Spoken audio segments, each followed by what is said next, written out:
Hi guys, welcome to Bunny's Designs. I thought I'd do something a little bit different today. I thought I'd work with two paintbrushes and a pencil, and I've got a little cheapy brush for mixing my 6 colours. And I'm looking for a picture of Alfie. I've done a couple of paintings of Alfie, so what I'm doing is retaking them because he seems to be quite good with the reflections of his eyes.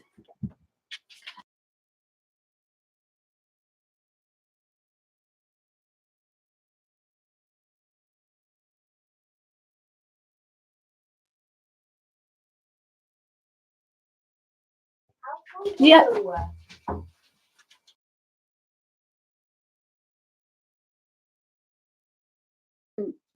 Hi, welcome Melody, welcome to Bunny's Designs. A bit croaky today, and I've just remembered I have one little job to do. So what I've been doing is going through my photographs.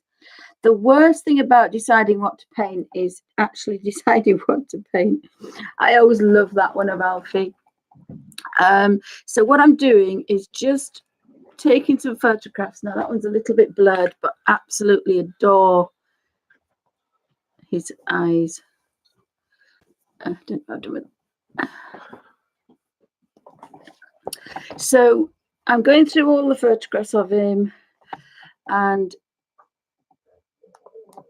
oops, this particular thing is if you push, it will take a photograph, and then I'm going to have a quick look at which one to choose. But because he's got huge eyes, he's always got lovely reflections in them. And he's got 2 beauty spots, so he's quite photogenic.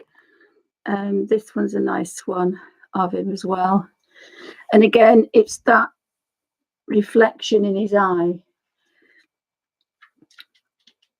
In fact, I actually like that one, that size. So again, you can play with your photographs until you get it right. Melody says Alfie's adorable. He certainly is, and he did an adorable thing on the floor.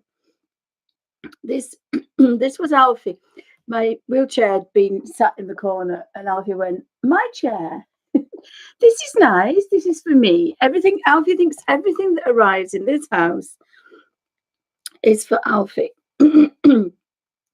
So I've done a couple of sketches. This is digital art with Art Rage, and I was playing with. You've got some kind of really wacky.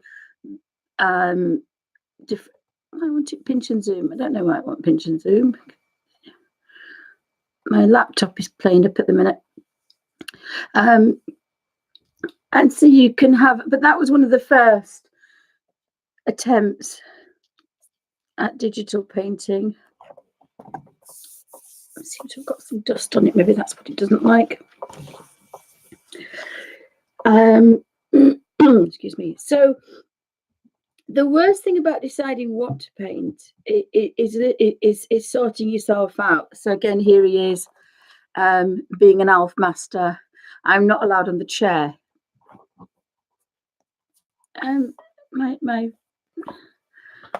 It won't do anything. Oh, that's not good.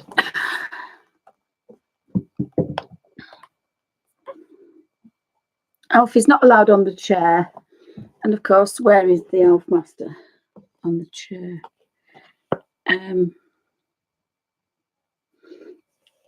But there were some quite nice ones of him. And that, of course, that adorable little face. And for some reason, I don't know if he's got dusty or something, it's not happy. Oh, look, there we go. He's very photogenic, is our Alfie. So try to get ears in and thinging, and then again, it's the eyes with Alf. He's got these huge puppy eyes. Hi, Darla, welcome to Bunny's Designs. I haven't, Melody. I've been desperately trying. I haven't. I'm not. I can't seem to do anything, unfortunately. But I have tried.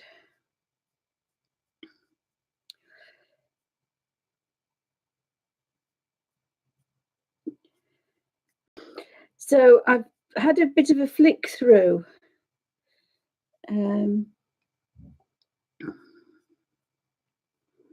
I'll message you later, Melody, about that. But unfortunately, I've tried and nothing. So I've gone through a few. There's one or two other ones where he's quite cute. I'll just flick down here. I have. Excuse me. Oh, hi, Marilyn. Welcome to Bunny's Designs. Video popping in. I've attempted about 3 paintings, I think, digital paintings of Alfie. One was on Outrage. One was on Medibank. No, not Medibank. I only just started with that. I used that the other day, Medibank. When we did art in the Abbey, I sat and did painted across.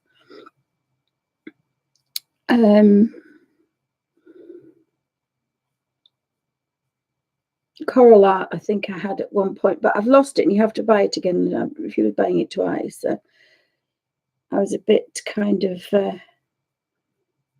disgruntled. So that's the only thing with digital art is it's and you have to work out the pixelations and all that. So it's I use it exactly the same. I use a very fine brush or a very fine pencil. I don't do any tracing. I just start with a blank canvas and just start to sketch as I would normally. The only difference is sometimes I can't hold a pencil and get some dark lines, and I can do that with so that's Alfie, and I don't know which one that one is. That's Coral Painter.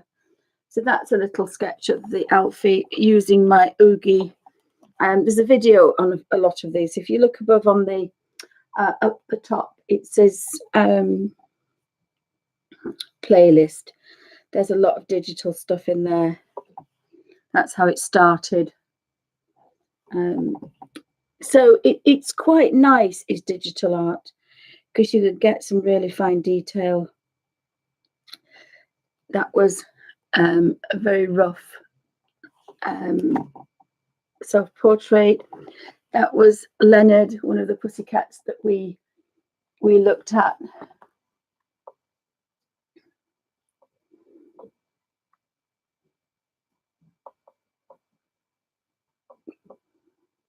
Yes, Melody.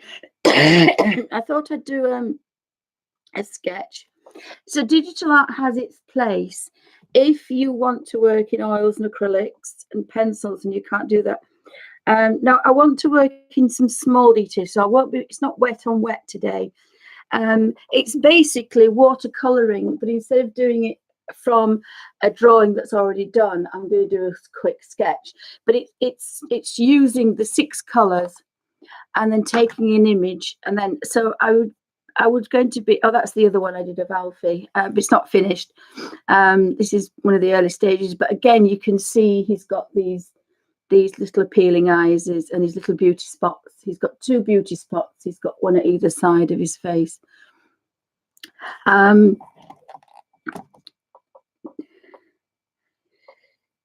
He's, as I say, he's extremely photogenic.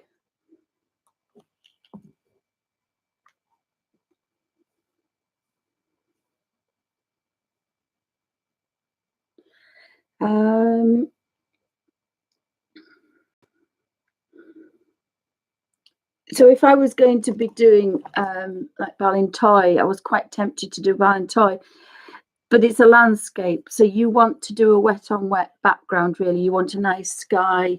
You want you need a kind of you need to get a good background first. And I don't want to work wet in wet. I want to work like here. These are like little miniatures. These are the size of a £1 coin. So there's little apple. I think there's a Chanel bottle.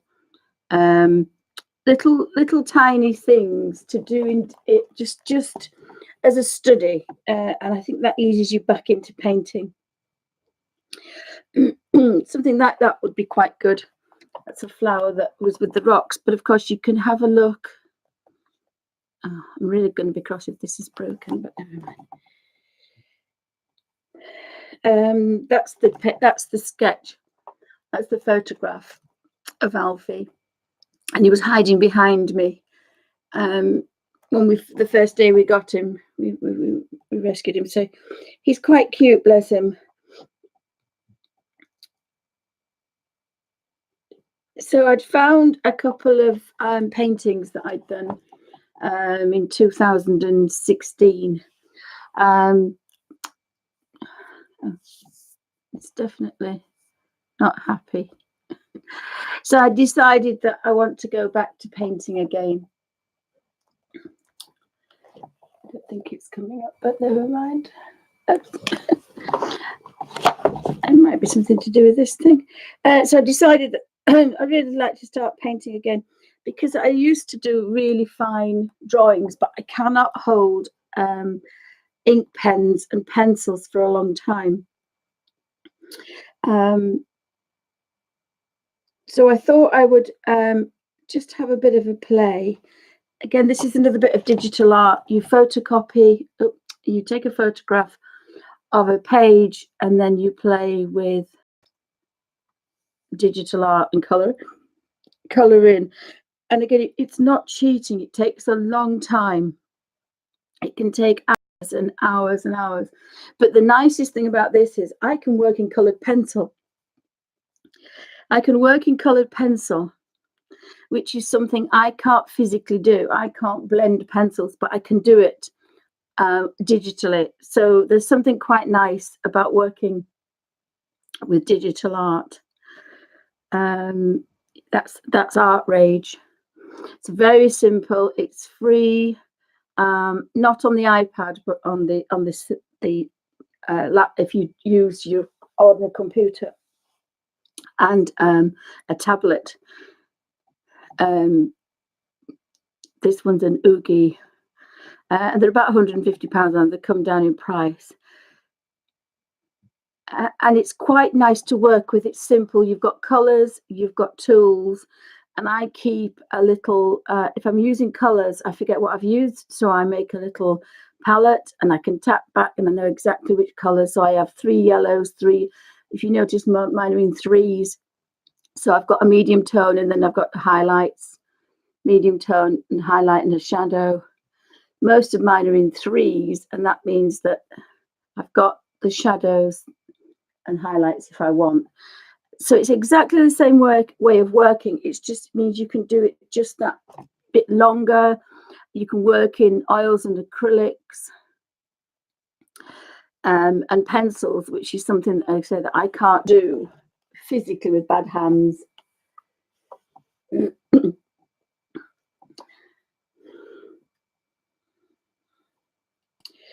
And there you can see it there. I'm sorry I'm awful about digital art, but again, that's the one I use for digital art. So that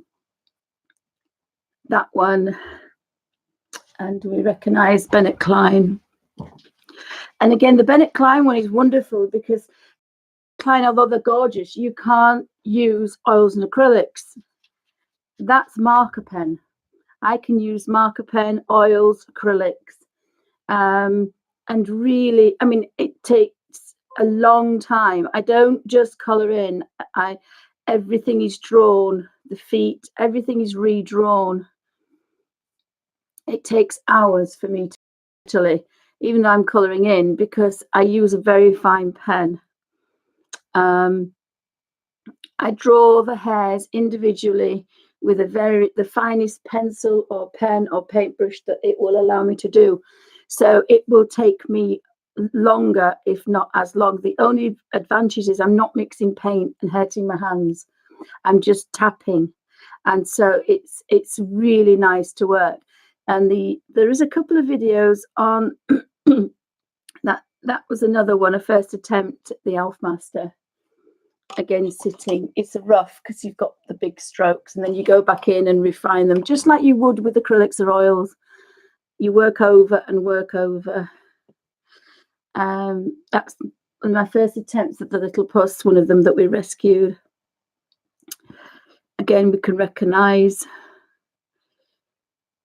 I think that's oh, I forgot what that one's from. Not Carla, it's the other lady. It's another Bennett Klein, again working in markers, making all those marks so that it works. It's not a cheat. Unless you trace. A lot of people trace, and I don't really. You trace the image and then you just colour it in. Well, then that's colouring into me, but I don't want to split hairs and start that argument. So, but it's easy if you've got pulley hands, and again, it means that you can work in acrylics and oils. So I've got asthma, but I can work in oils, which is absolutely amazing because I can digitally mix paint and work in oils. There's another one which is a Bennett Klein, and it's a badger, but she's got a sword in her hand. I'm sure it's a Bennett Klein, and there's a couple of videos on there, and it took hours to do that one because I really and the buckles, I used a metallic for that. So and this is actual page. So I had the choice. I could do this. Probably it's in watercolor, but I can also do it again digitally. So at the moment, I'm just scanning through looking for pictures of Alfie. Back onto photographs of Alfie again.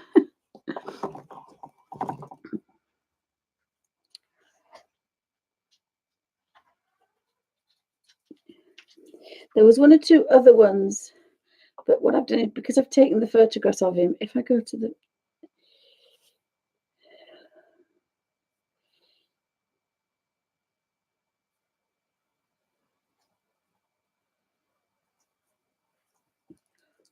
if I go to these, you'll see what I've been doing. So if you see here, this is what I've been doing. I've been looking at different photographs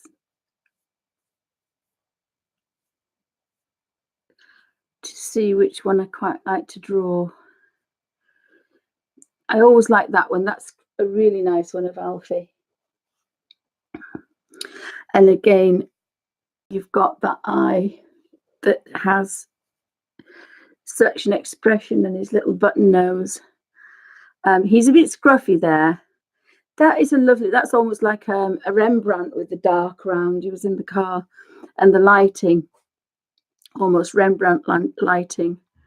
So again, you could cut that short and make that smaller.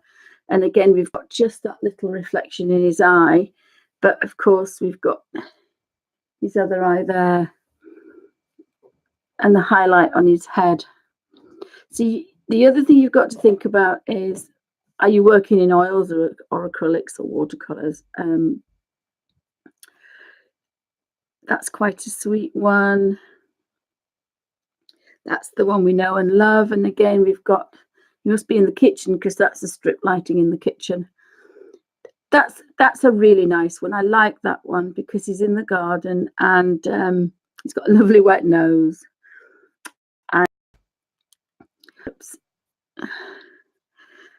And yes, that's the one there. So I think that's the one I'm going to go for. I do like the ones when he's in the car because again, he's got the reflection in.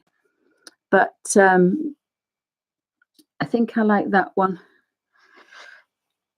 So then you've got to think about size. Now I'm just going to do a really quick sketch, but what I want to do is to mix some colours.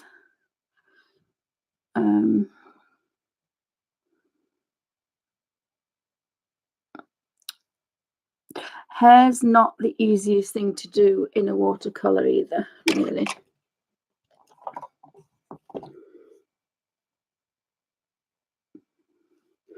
And the other thing is the way I paint. I could be all day on one eye. It's because it's the detail.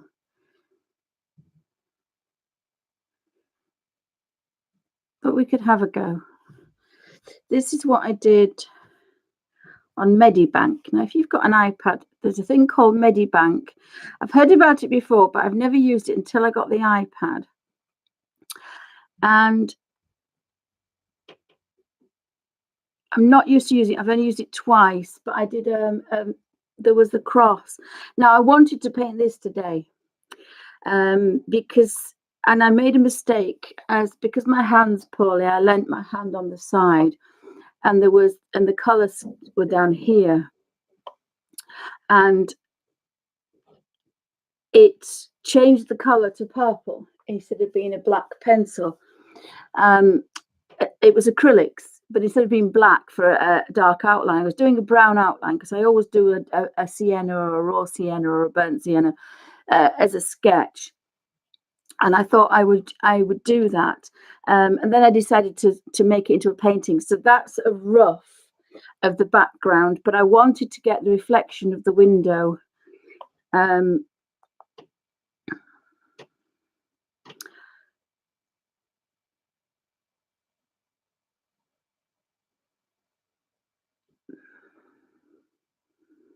have no idea how to use this.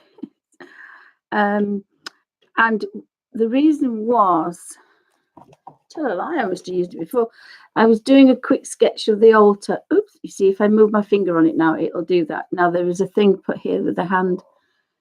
I'll just take that off.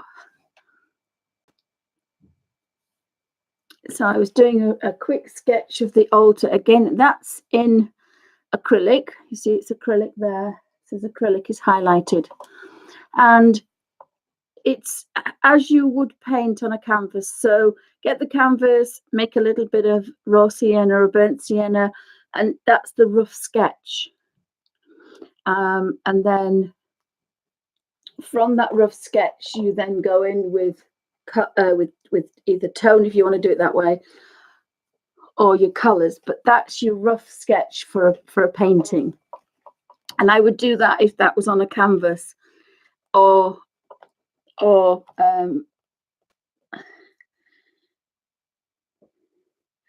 so that's what we were painting.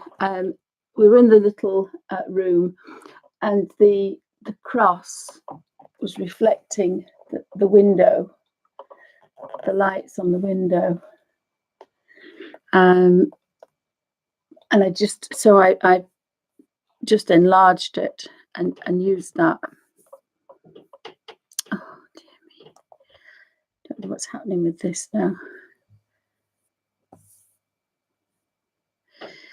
So I thought that would make a really nice painting, and we've got the reflections of the windows, the stained glass windows, in the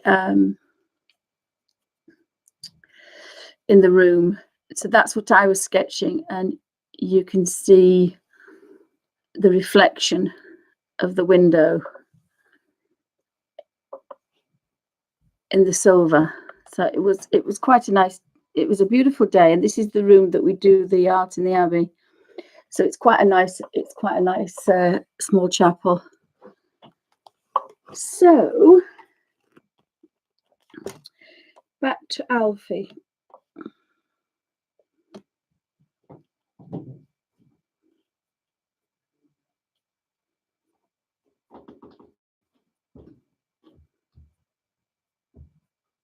There's just something about the detail on that one. And my daughter took it. It's a selfie. Amy is one of the pictures with Amy, but he's such a quiet thing. Oh, welcome back.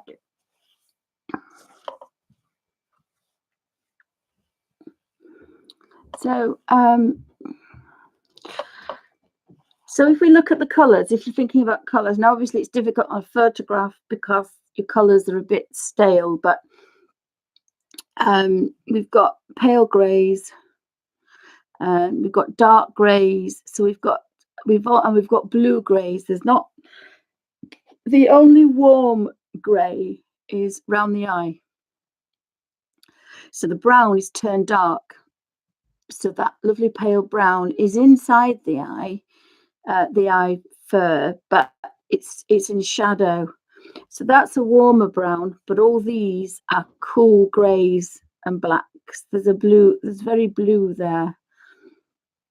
And then he's got his little birthmark there, his little pink birthmark. And his two beauty spots, you can just see one on this side, just peeping through. Alfie has two beauty spots. He's got two beauty spots. He's got one on one side and he's got one on the other. So we've got to put a little hint in there because it's there. Oh, thank you, Darla. And it summarizes Alfie up as well. So again, sometimes you've just got to think that is Alfie. He's got those big eyes and his nose. I think they've been at the bottom of the garden because he's he's full of himself and he's scruffy, bless him. He's always scruffy. I might leave the dirty bits at the bottom. I think it's when he came back, he was covered in mud. I think the picture is he's a bit scruffy. And speaking of the boy, he's asleep on the other side of the room. I shall take a photograph of him and show you rather than mess the camera up.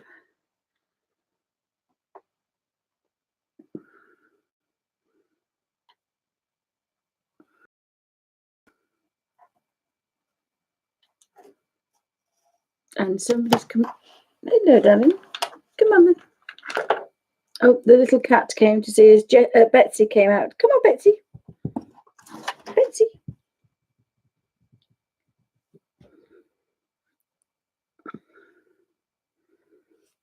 So as we speak, the boy, but it's not a very good picture of him, and he's out of my eyesight. But that's what he looks like on the sofa. He's fast asleep, just over there.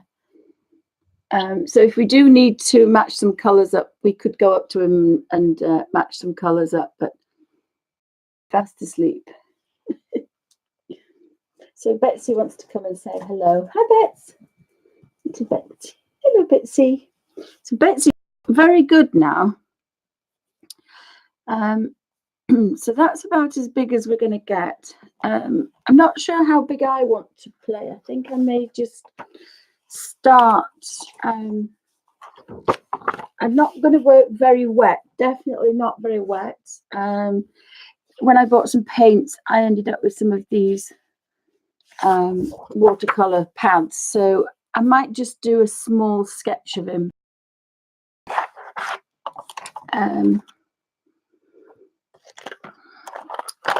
So I started to write with this little pencil because it's got kind of rubberized edges. So I use it for writing, I use it for diaries, and I use it for drawing. So that means that in my handbag, I only have to have one pen.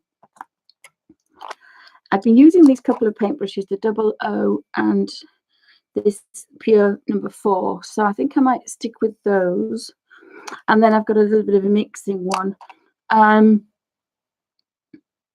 And I've got my 6 colours, but actually I don't really need 6 colours. But I'll put them out and we'll see. And then I brought out, it's actually an oil one. I always pick them up, but I'm going to work on the other side. But what I wanted to show you is this palette here. This is watercolour. I'll just turn Alfie off for the minute. And then I'll bring him back in a second. So this is a palette. And I'll see if I can see the colours that I've got. So we've got like, well, I know that that's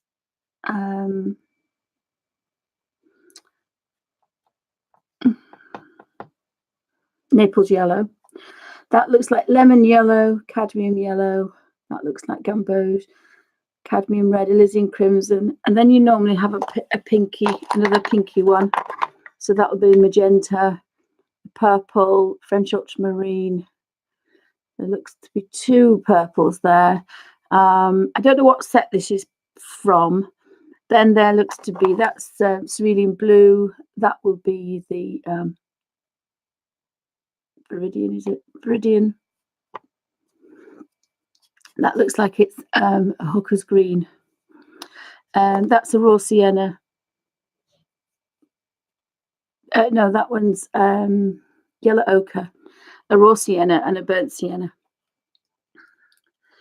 Now I'll probably clean that off and use that at another time, but those watercolours would be perfectly all right, but they must have been there 10 years at least.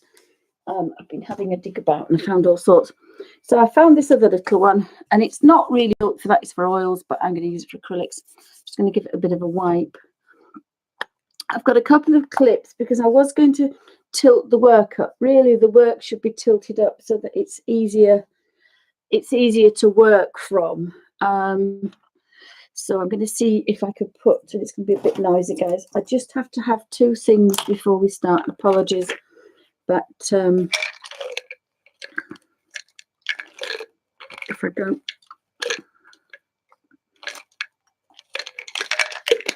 I'll be in trouble later.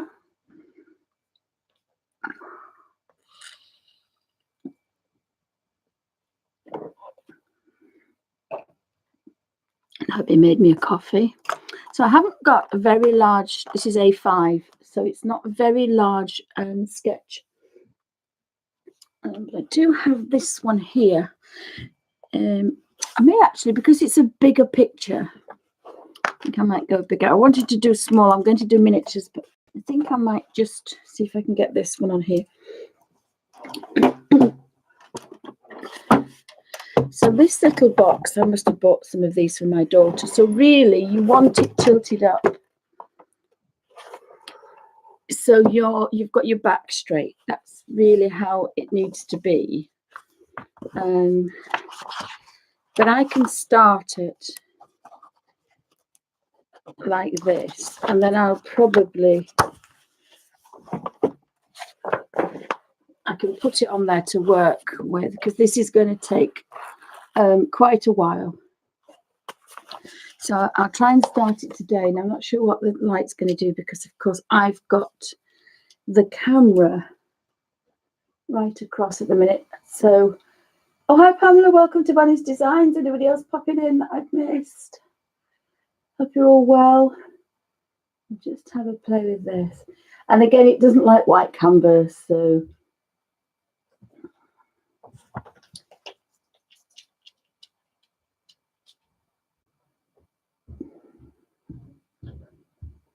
yes, we know.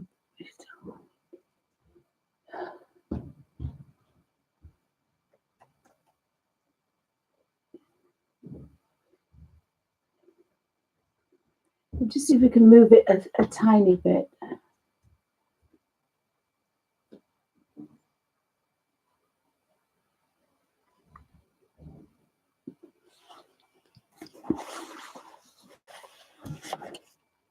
Unfortunately, I'm in the lounge and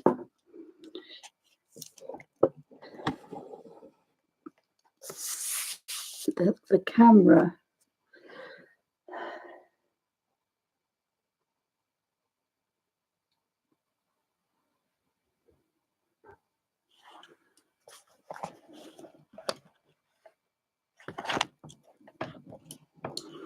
we're going to have a line across it and it will drive us all insane.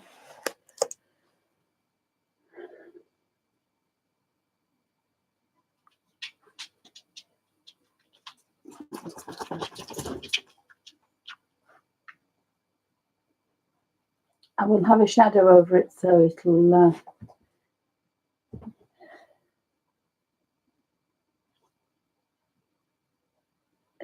be the best.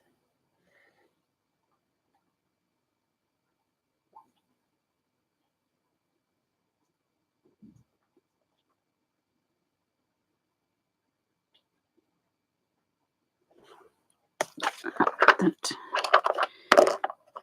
there. No, we don't need to be in too much of a focus, because it's going to be quite rough to start with.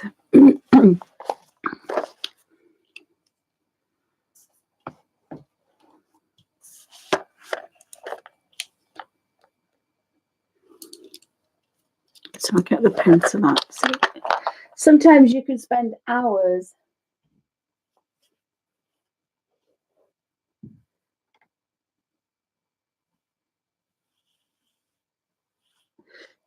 You can spend hours on a sketch, or some people, for goodness sake, Heather, I'm not sure I'm going to get anything done today. Hands are really bad.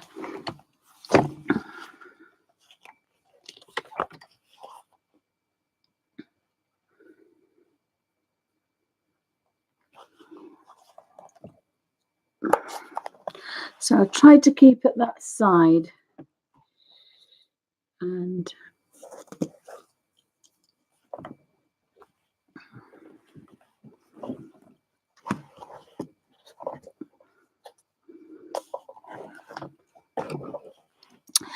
so again, you can grid across. I don't know how to do that, but on an iPad, I've seen you can do that. So if you want, you could have a grid, and then you know that in the square how good it is. Now, if I just do that, oops. I seem to have lost his head.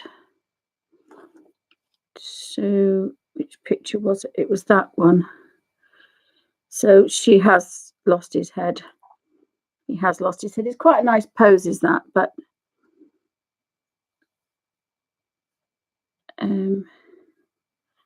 oh, go away. I don't know. Dear me.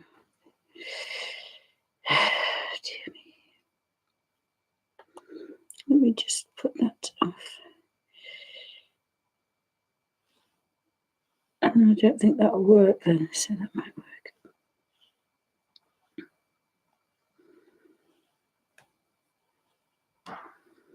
That might work now. So we've lost the top of his head, so we have a choice. We either make it up or we draw it as is. I think I kind of like, the size. I'm not going to do the dirty chin because we need that one. But I like the idea. I mean, you could either measure, do it exact, because that would fit on there. So you could measure, you want a thinner thing, and measure across the nose and get that angle, and then you know the angle is going to be right, or you can just kind of do it by eye, however you want to do that. So I think this looks like half a kind of mushroomy thing. Probably measure with the end of a paintbrush is easier.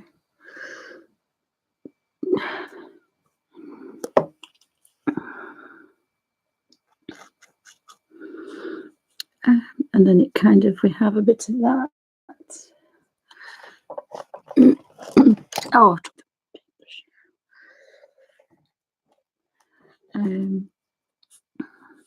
I mean, anybody that knows Alfie knows that his nose is going to be the kind of, it's definitely there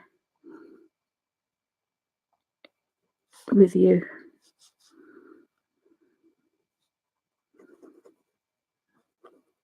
Now, I'm actually doing a pencil sketch, so I have to keep telling myself we just want a bit of an outline. We're not really going for shade, because if you shade and you're doing a watercolor, if you shade and you're doing a thing, it's not so bad. You get a bit of smudging if you're doing oil and acrylic.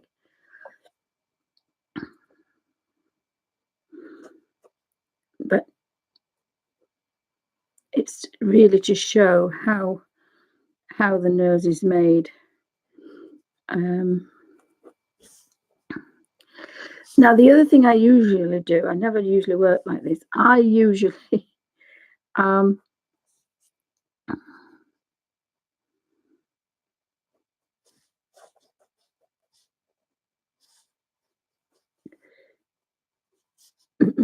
I usually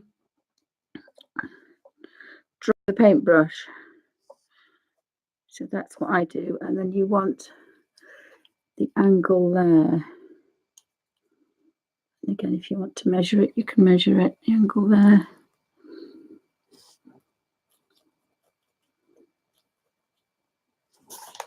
Across a bit.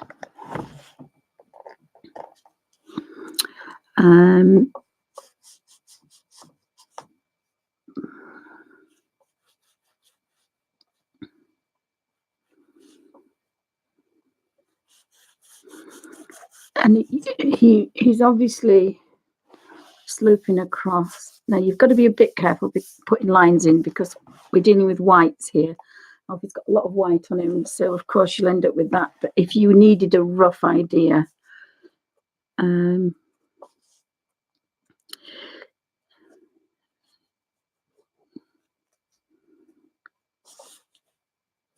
think his nose is actually a bit bigger than that.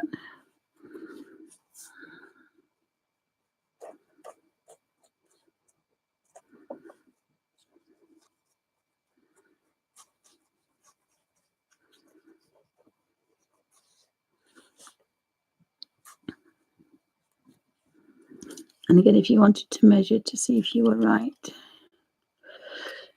space between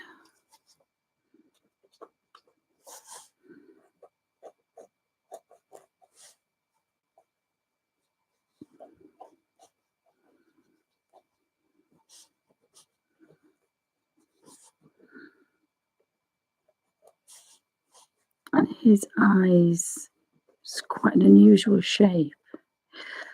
And bless him, he's not got normal eyes. And then we've got this little bit here.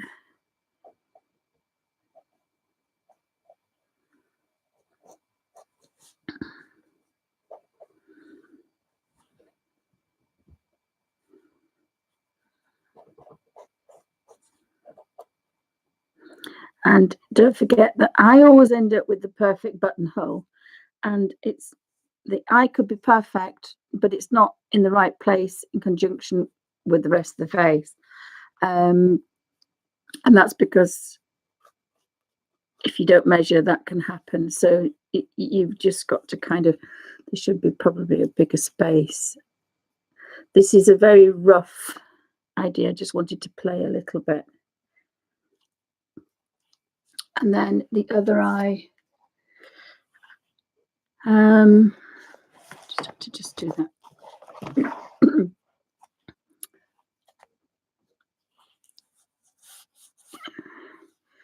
So the other one is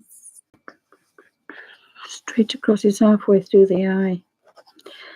And we've got a little bit barely touching there, coming down right on that corner.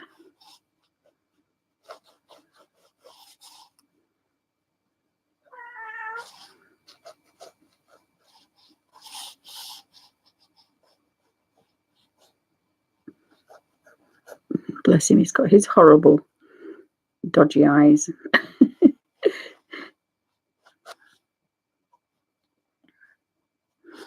And I think that's the reflection of his eyelashes in there.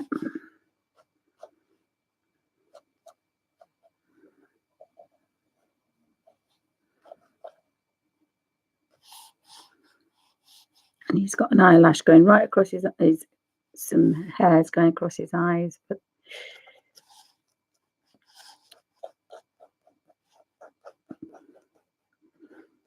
he's kind of really dark.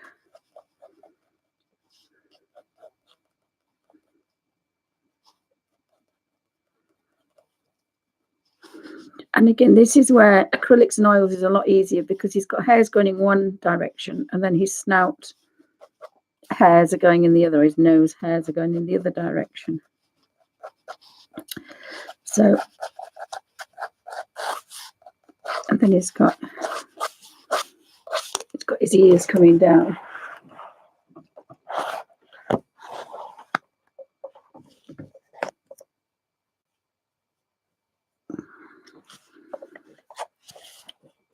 It's probably easier to do. It's gotten smaller. So again, once it gets to here, he's always got that bit there.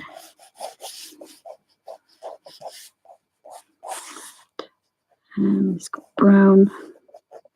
And again, this is another bit that I don't tend to do too much with because we're working into white.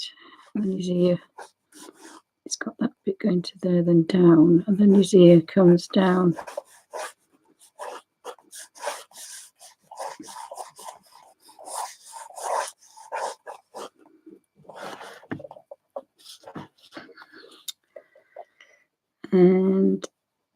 he's got a little bit of silly pink here.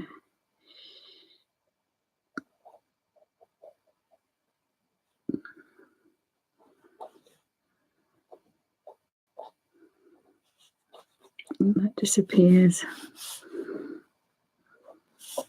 And his beauty spots about there. And then he's got this bit coming around here.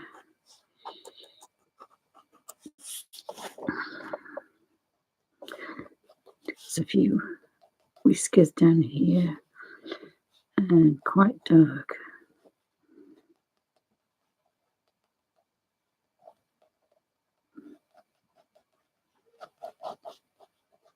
And he's kind of got this almost sulky.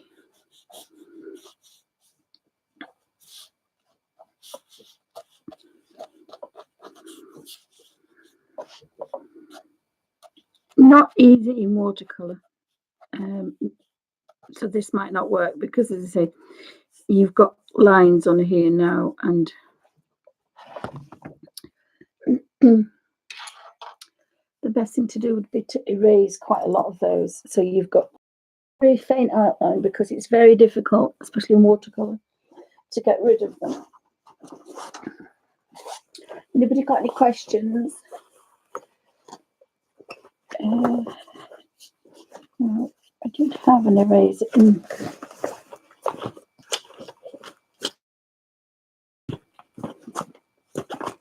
This one.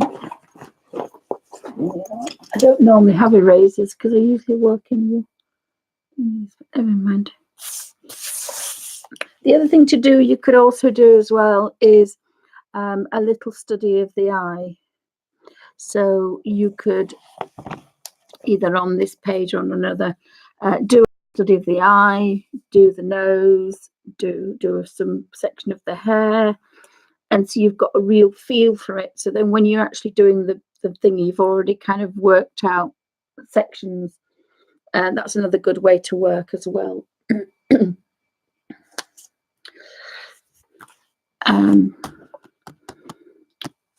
So like if we do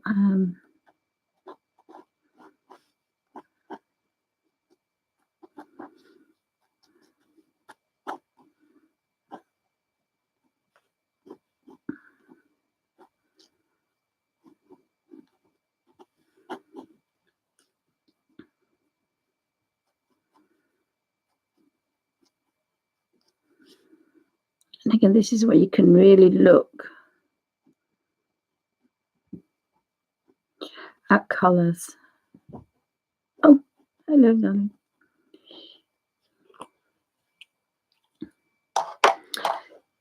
So we need to mix some colours now. We need to mix the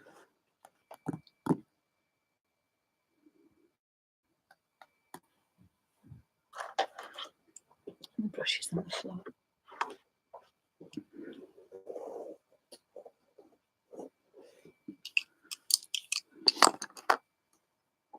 Have you got any questions?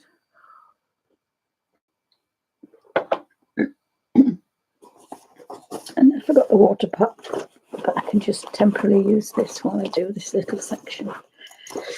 So this is a little flat one. I would think actually you could use a dog bowl.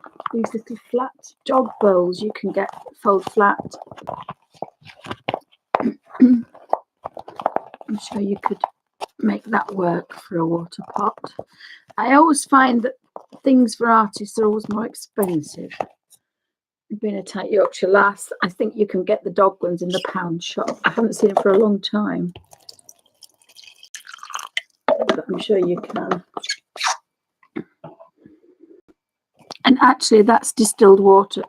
It's filtered water, so it's filtered water. That a lot of purists, watercolorists use distilled water and pure water. So I'll mix a couple of colours up, and we'll see what we can get with this section here. I'm going to put a little bit of each colour in here. Now, I haven't opened up these for a long time, so I don't know how good they are. And they've got dog. I don't want very much. So I've got cadmium red,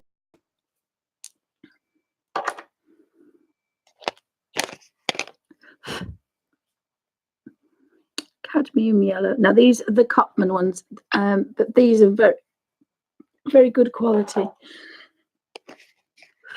I just seem to got little. When you have cats and dogs, you have bits, and they're kind of like floaty bits. And you have children, you have crumbs, but when you have animals, you have furry, floaty kind of bits. Yep, that's the right way. And then we want cerulean blue. So there's always a cat hair or some kind of hair about.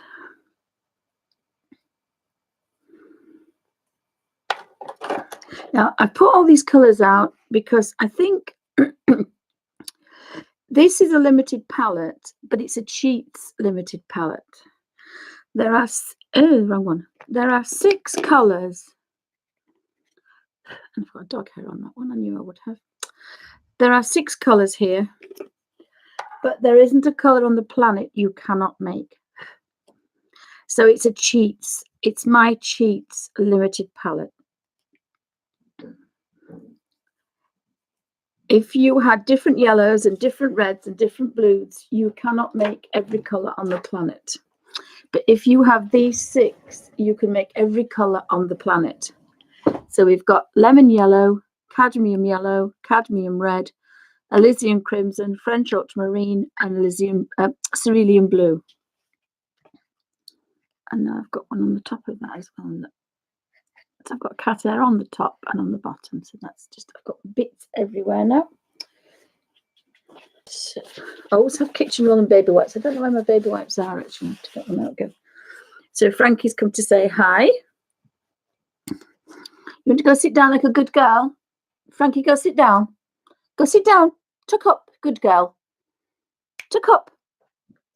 She's sitting so good.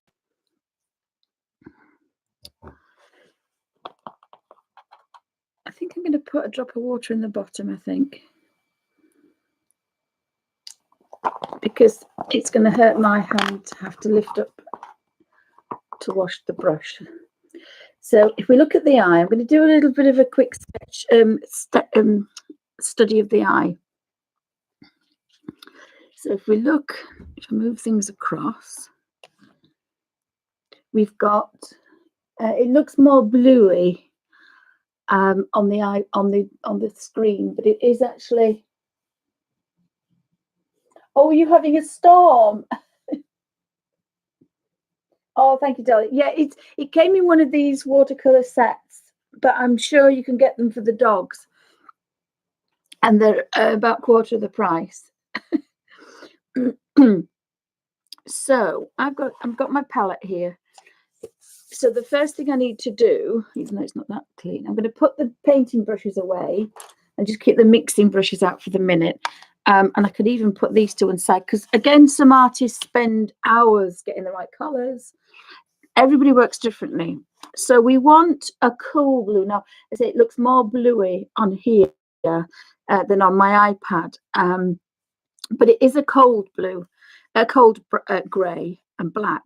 I remember when we were making blacks, you need the 3 primaries. But if you put slightly more blue in, you get a bluey one. I'm just going to see if that will turn that way, actually.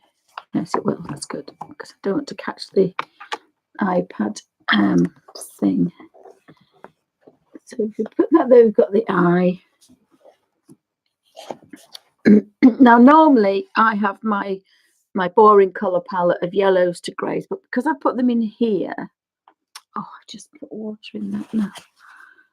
Honestly. Just put water in the yellow. I don't think this is going to be a good idea today. I'm just complete disaster. So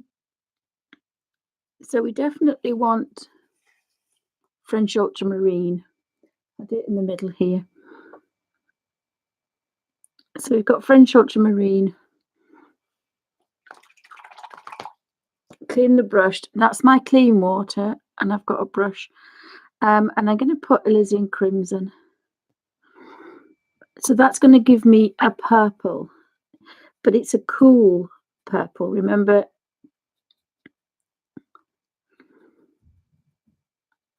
it's a nice cooler purple, is that? Now, you could use the purple as a grey if you wanted. Now, if you put a touch of cadmium yellow in it, we're going to get a green.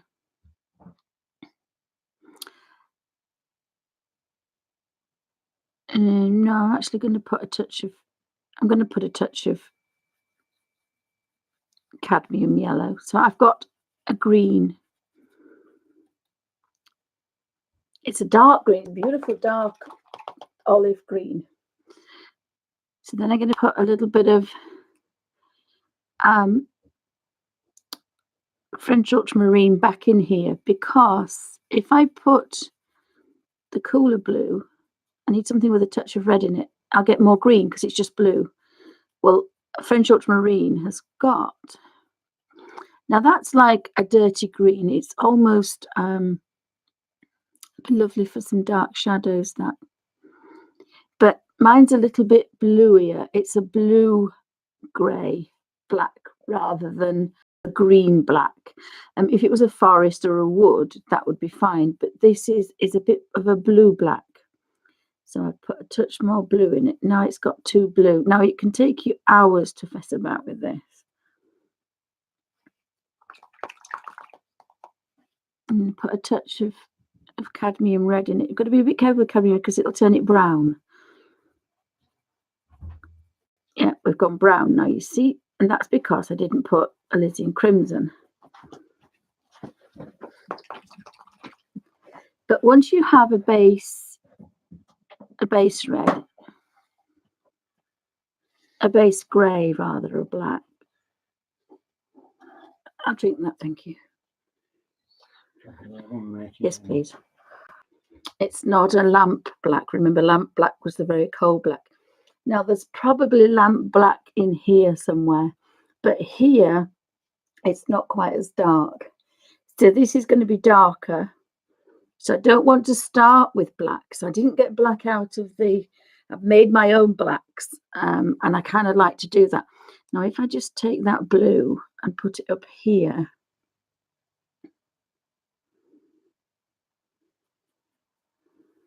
take half of that.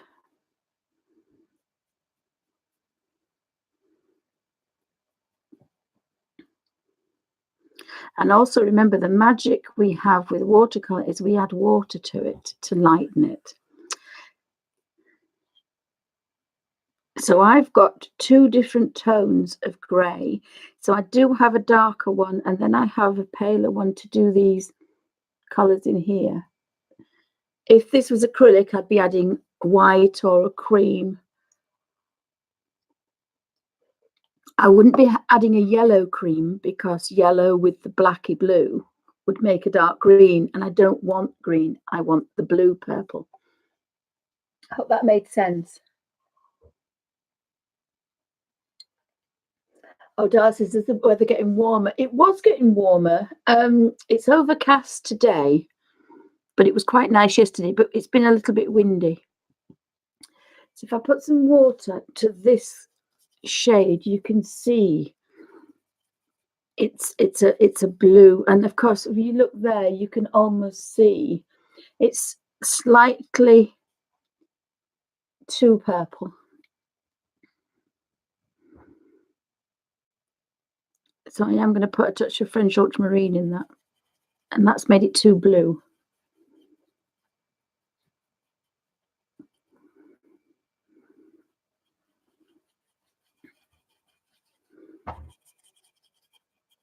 And that's made it too warm. Again, you just kind of go on and on and on until eventually you get the right one.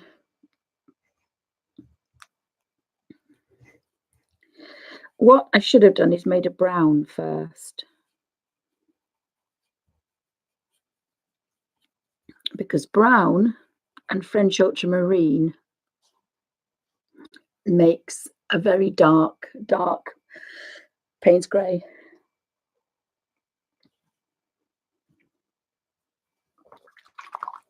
And because I need brown anyway here, I need a nut brown.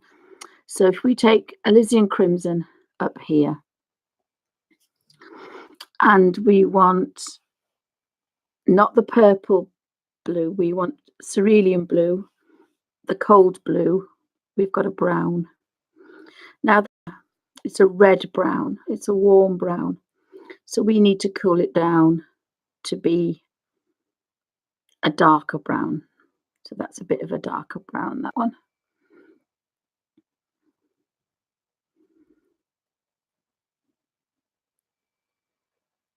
It's just a bit like a dark chestnut. It is like a darker brown. If we put some French ultramarine in half of it, you will see a beautiful Payne's grey appear. It's probably a bit too much, actually. Might have to use most of that. That's a Payne's grey. So that's going to make that quite blue. But you might want to use blue. If you look at the screen on the eye, it has got a blue tint, but my original copy hasn't. And that's because it's a photograph going through a camera. So in order to take that back, I'm going to put a little bit of red in it, but I don't want to make it a purple. So I've got red to make it back to brown.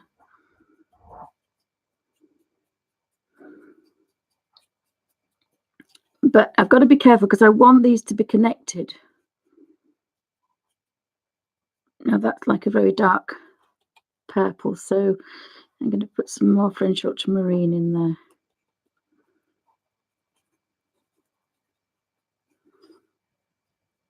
Because I want them to be on the cooler side than the reddy, warmy side. So, and then that's going to be probably a perfect black, that at the top there. Do you want coffee again? Tea, please.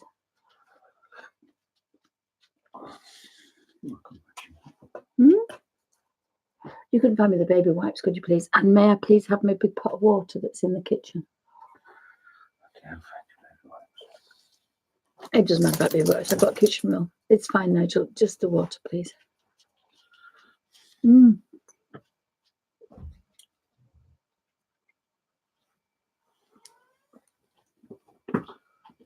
Thank you.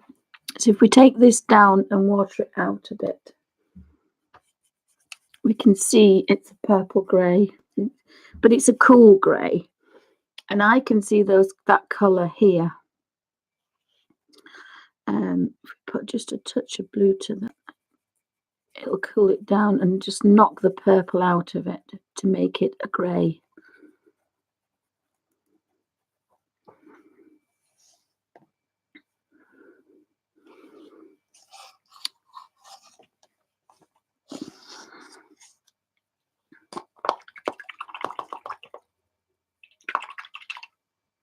So I clean that little brush. Use some more kitchen roll now. Make such a mess, I do. Shouldn't really be in the lounge when I'm painting because I'm such a messy girl. Sometimes it's nice to paint outside. When we have a nice day with no wind, I will paint outside. It's just difficult. Now, that's the colour so far. So that's my dirty water pot.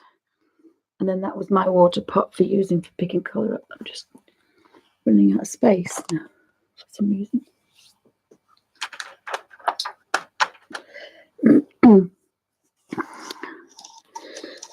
So if I put that there,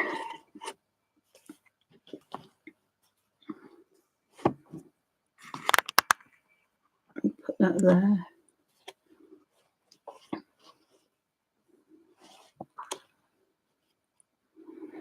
If I get it too near, I'll end up with it all over the place. So I'm going to start with the slightly bigger, the bigger brush. Now I do like. Oh, I can't get the top off it.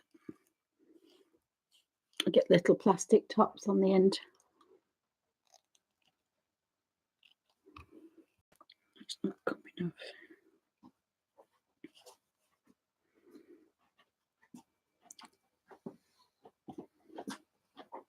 Oh, can't get the paintbrush out.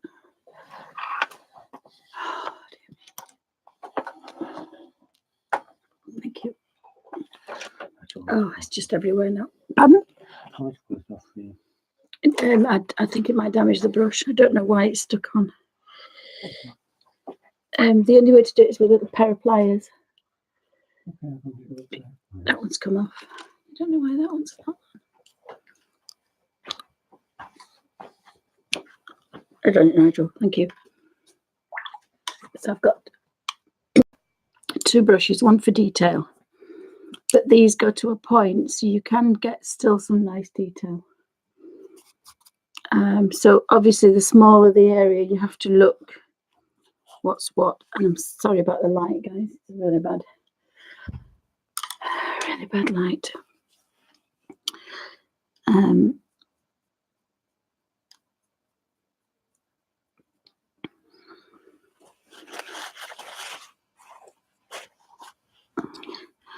So I'm going to start with the palest because you can always go darker, but you can't get lighter. So this is the darkest, especially watercolor. You can start quite pale.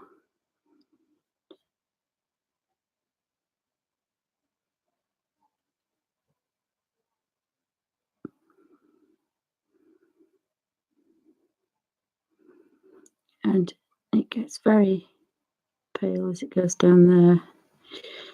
So we need to stay up here.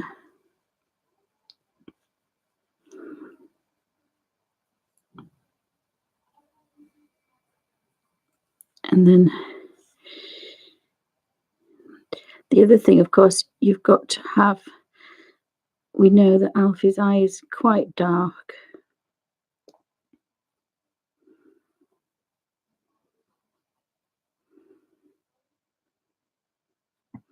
Now, if you lose your highlight, all is not lost. There is a dirty word called a white gouache. And you can always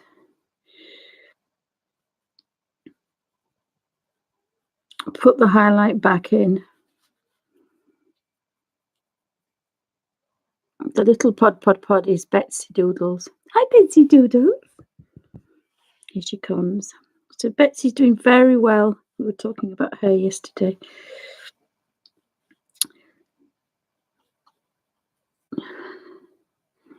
So again, we can work a lot darker, but we're just trying to get and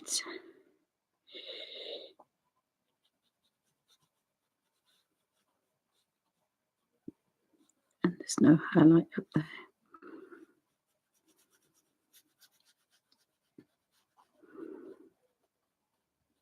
And then we've got the really white highlight just there. Oh, sorry guys, move the eye there. You can see it. We've got a real white highlight there. And then this is quite dark.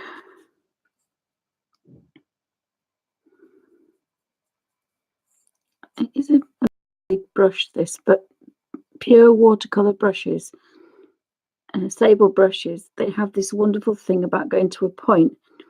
But again, this is watercolor paper, so this is why we can't use these beautiful brushes, because as soon as I touch, water whooshes out with color. And again, that's something that we do not want on our brushes, on our color book pages, but we do when we're doing watercolors.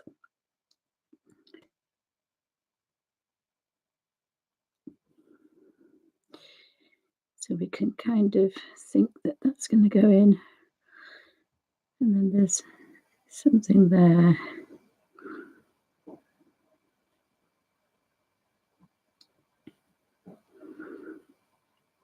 And it's a lot better to build up like this. Now, I never work like this. I go in dark to light, but I just thought I'd tried something a little bit different.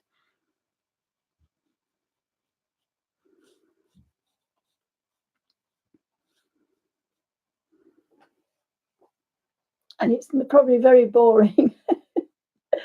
It's very boring because it takes, you know, if you're going to do this kind of detail, it takes a long time to build up the colour. And again, the other thing with difference with watercolouring on a page is we can keep going over this with watercolour. Now, normally we let it dry first, but we can still keep going over it. And we can't do that. We just can't do that.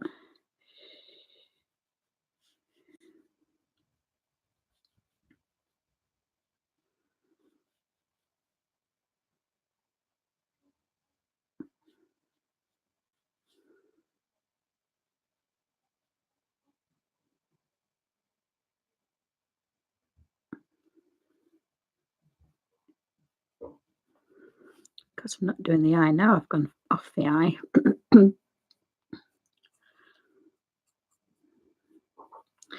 And this is a grayer colour rather than a thingy colour. So we can touch this colour up here, which isn't too far out, that I made. And if you can see, they are very similar. So we weren't too far out. And the beauty of this is, yes, I've mixed quite a lot. Two reasons. One is it's really difficult to get the second colour again. And the other one is it will dry and you can use it again.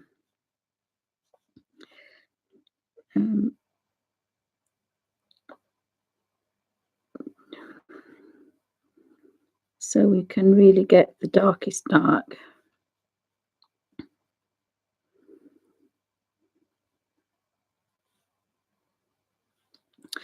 And you can see that it isn't all the same.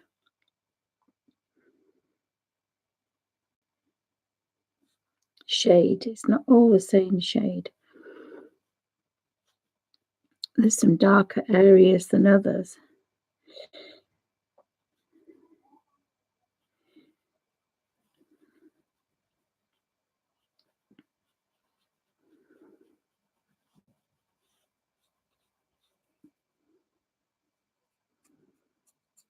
This is actually a bit of a big brush. It should be a number 1 really, but I haven't got my number 1 out. So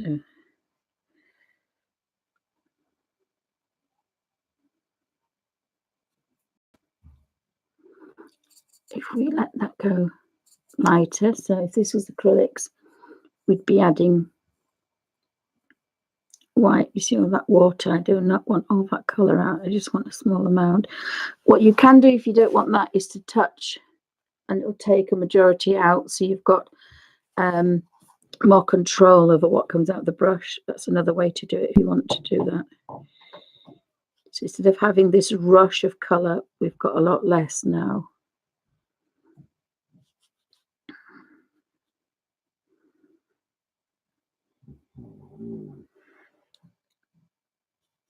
And I really don't like working this kind of wet. So I think I'm going to swap. This brush is probably a little bit too small, but we've got a lot of control. It takes longer with a smaller brush, but you've got more control. Now really that should dry because it's quite wet, is that? You can see that is quite wet. So the idea is we'll go work where it's not too wet. I don't want that quite as dark, isn't it?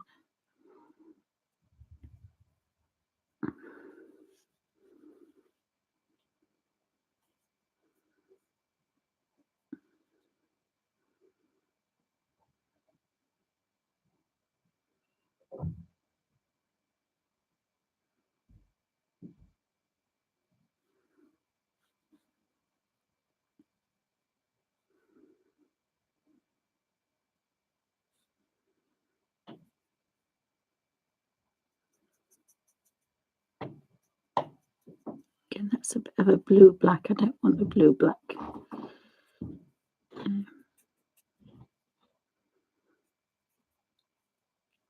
Put a touch of red in there just to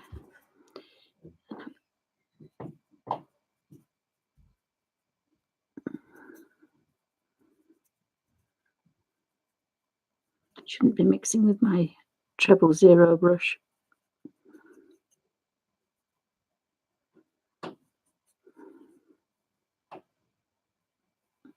And again, you could have a spare piece of paper, which I got out earlier, to do that test. And if you wanted, you could do what I usually do when I do the colouring, is to colour match. So you could colour match all your colours to make sure you've got the right one. When you wanted that lighter blue colour there. So you could do that if you wanted. Is it actually a touch lighter blue, that?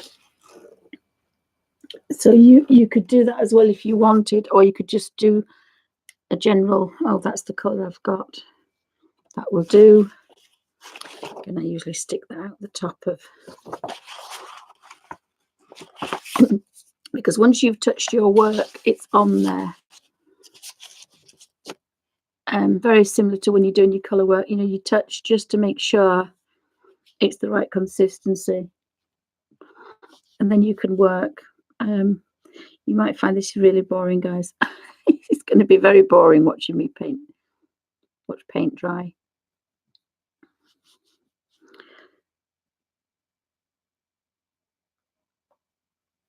And of course, this is where we can get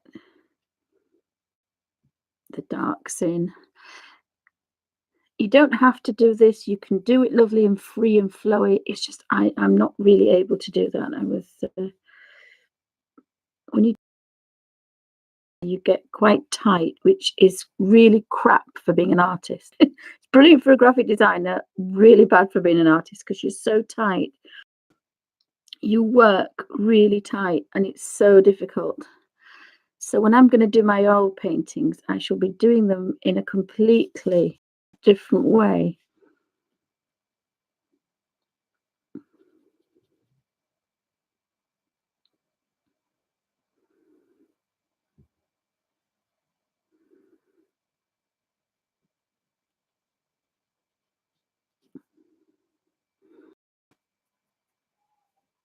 And again, you need to keep your consistency of your painting, your paint, which again is difficult, depends where you live. It's always difficult to keep your paint the right consistency.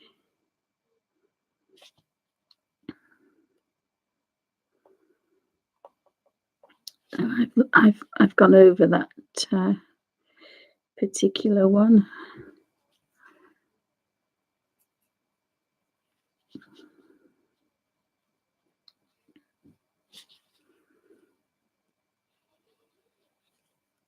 But this is how I build up. And once you've done this eye, yes, it's going to be a lot bigger or a lot smaller, but you've kind of got an idea of what's going on. You've made mistakes. You know that shape's going to be different. This shape's different. There's the shape of the eye sometimes disappears because you're too busy messing about with what's going on down here, which normally is difficult anyway. So you there's lots of things that you can. Oh, thank you, Pamela. So there's, I mean, mine looks squished, but there's lots of things to consider. But having a bit of a practice doing, even just doing eyes, dog eyes, human eyes,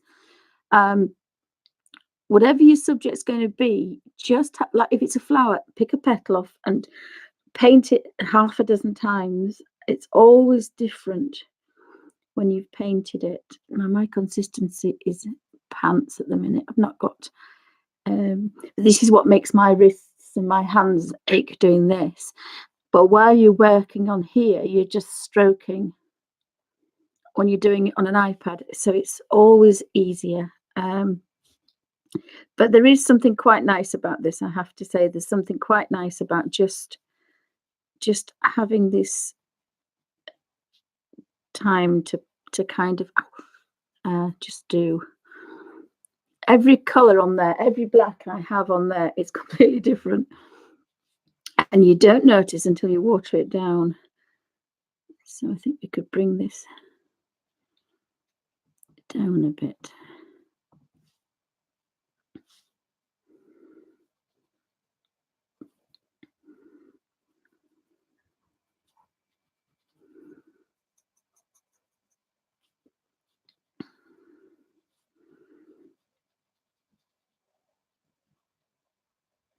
And again, I've lost that highlight, but I can pop it back in. And then this one is where this starts to get a little bit darker. I mean, you could end it with well, I won't say 1,000, but with 100 greys, tones of grey from your first few mixes, because that's what's going on in here. Thank you. Oh, sorry guys, look what we've got. Have we got? Oh, thank you. Ooh, I can't remember what I bought, guys. I have no idea what's in here. I'm having a bit of a meltdown. I don't know if it's a midlife crisis or a mid-disabled crisis. I'm having a bit of a, not a meltdown as such, but a weird thing, and I'm buying weird things, and then I can't remember what I bought them. So it's got something to do with art, but I haven't got a blooming clue what's in here. So we've got a package to open. So we've got a quick unboxing. It'll be up, but got no idea what's in here at all.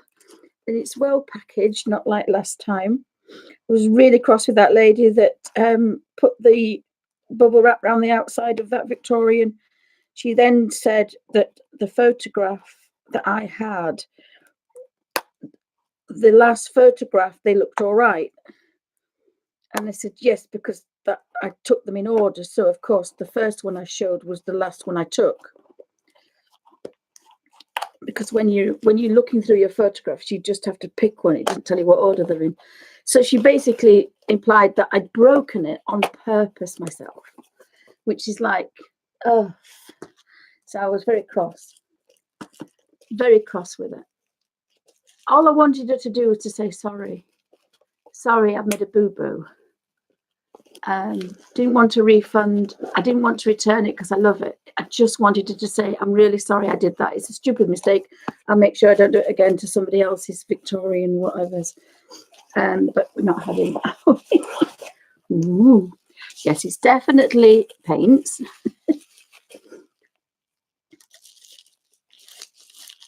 Bless him. He's brought me the dullest knife. Bless him. He thinks I'm not loud.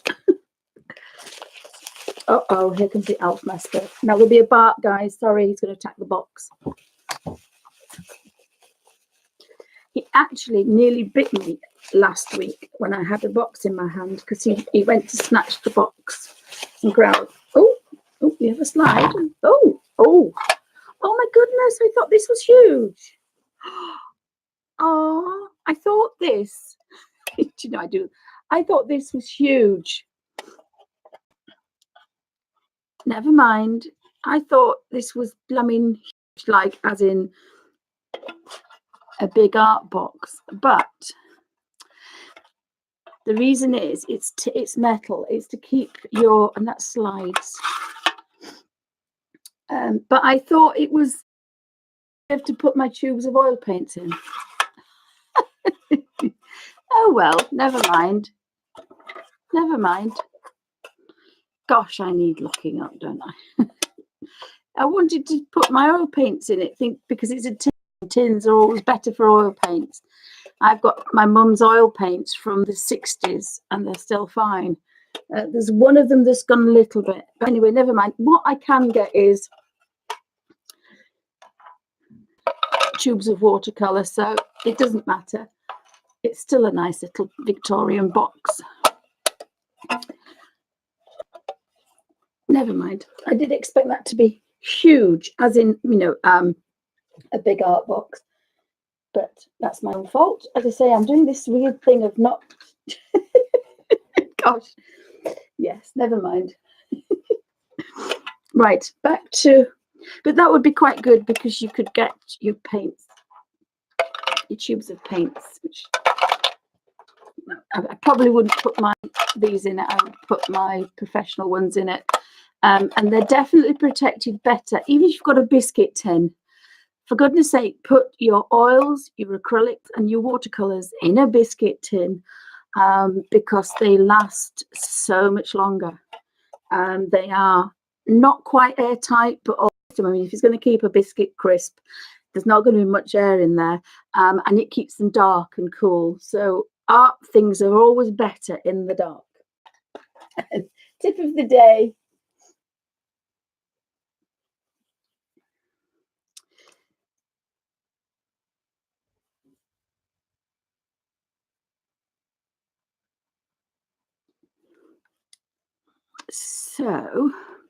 So my blacks aren't black. Now, the thing you could do is, I'm working for a limited palette. I could get a black out and then put blue, a little bit of blue and a little bit of red and a little bit of green and yellow to those to kind of change the blacks. But I kind of like working with what I've got. I'm working with this limited palette because I've got 6 colors, and these paints here have got the primaries in them, but in different, it's a different mixture. So some have got more blue, some have got more reddy yellow, and some have got more purpley blue, but they're all basically the same. And I do like working with those kind of greys because it means that it's connected. They still look very dark. And some people, you can do that with tonal work as well. With the, like when I made a mistake and I touched the purple and I decided, oh, I'm going to leave that and I'm going to paint with a purple acrylic digital brush. So sometimes things happen. And these are quite sticky. They're not as sticky as some. They're just lovely.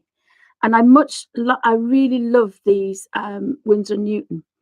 Although the sticky ones are, when I say sticky, they're kind of a little bit tackier consistency that you feel. This is a little bit, but it's not a patch on the old roundy paints that I'd got and the Senelia. They're really, as I call, tacky, sticky. And obviously that's honey and a glucose sugary kind of sticky paste, which is in the binder.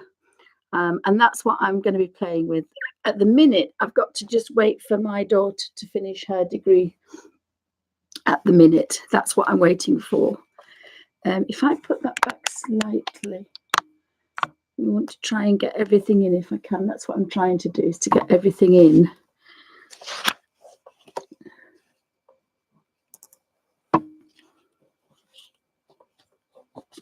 But you've also got to be comfortable, because if you're not comfortable, you make mistakes. If my hand was up here and I'd missed, I'd make kind of a boo-boo. Now, normally it doesn't matter, but if you're going to get this kind of detail, the chances are you will want it to be a little bit. You know, if you're going to put the effort in and you want it to be right, then it's got to be right, kind of thing. So you don't want to mess it up by just knocking your hand and making a boo-boo. So this comes a little bit darker, and that's at the completely wrong angle, I think. I don't know. It's a little bit darker, but not as dark as that. So again, normally if it was acrylics, you would be adding a lighter colour. But because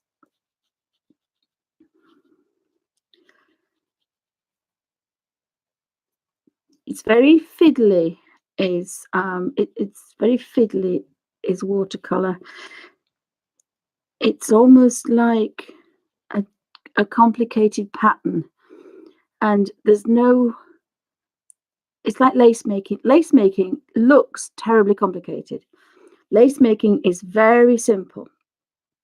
Lace making has 4 stitches. That's all it has, or 5. I think it's 4 or 5, but they're always in different orders, and that's the difference.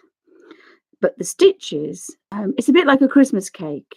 That's the other way to look at it. A Christmas cake, you're looking at, oh my goodness, couldn't make that. You can do it because it's very easy, but there's just so many ingredients. And that's very similar to this kind of watercolor painting is, you've got lots of fiddly little marks to do.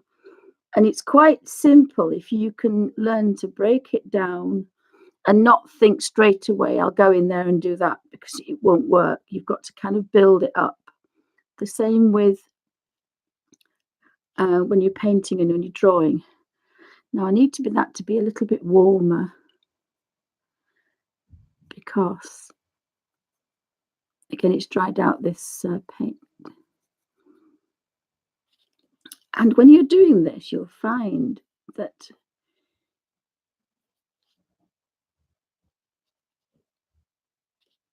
I'll just take that out a bit because I don't like the colour as such. You will also find, I just want some really dark now.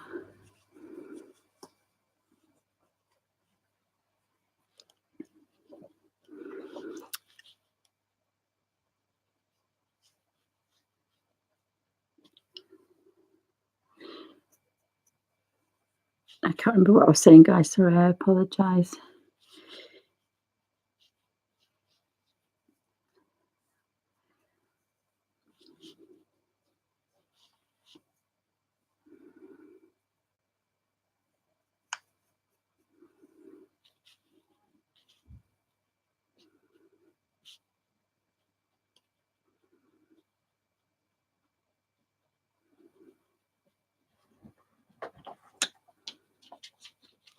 I know that highlight's gone. I can put that back in.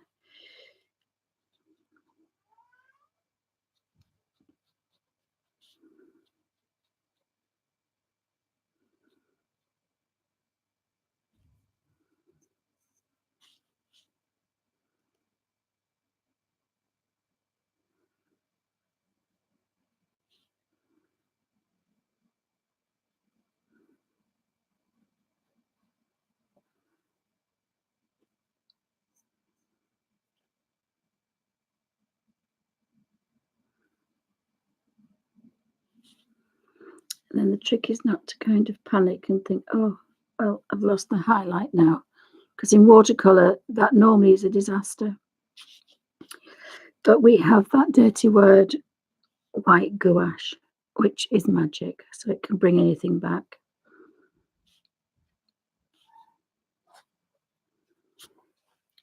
So it's not quite a good eye, but it's a bit of a practice. And then what we can just do is not too wet, because that was the highlights. And then we've got this going on here.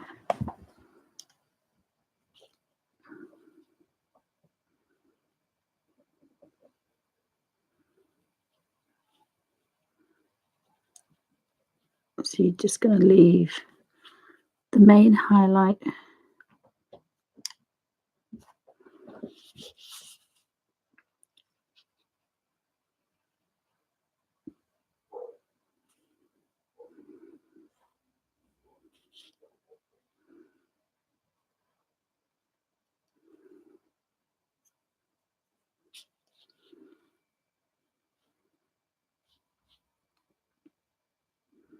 Then we can build plain down there.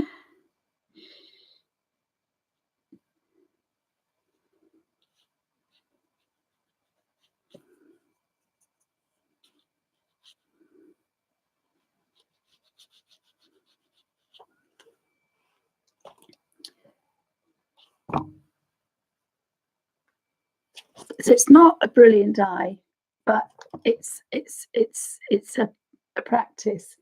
So now I know I can just be careful of what I'm doing. But of course, that might look absolutely brilliant when it's on the rest of him. But it's not good enough for me. I want it to be absolutely spot on.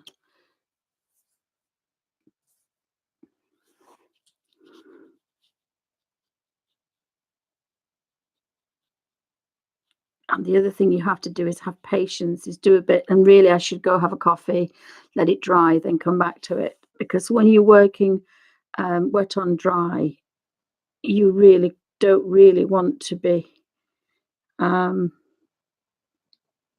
don't have the luxury. Now, again, this is where we need to get to be kind of a warmer colour, because I've got a pale.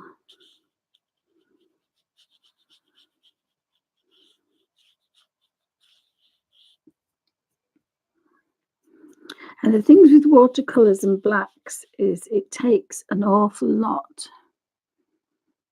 I should not be mixing with this brush. I should not be mixing with this brush.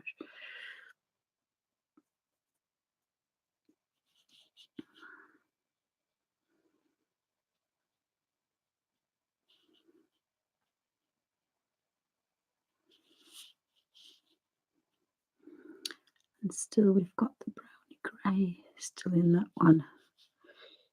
Coming down here.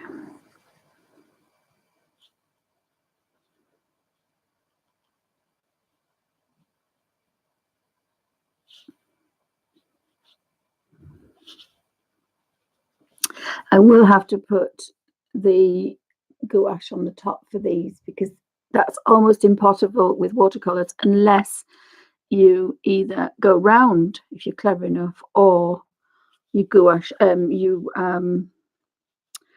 forgot the word now. What's the word I want? What's the word I want? Masking fluid.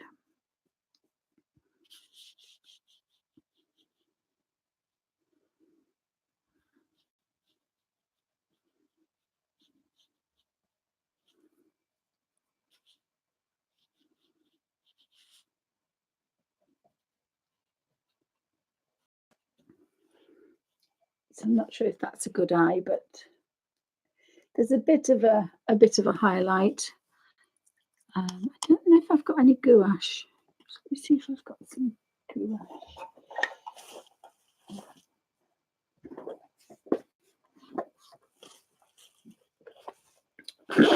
White watercolour on top of there shouldn't work. Oh, I found my eraser now. Look, there we go. It shouldn't work in theory.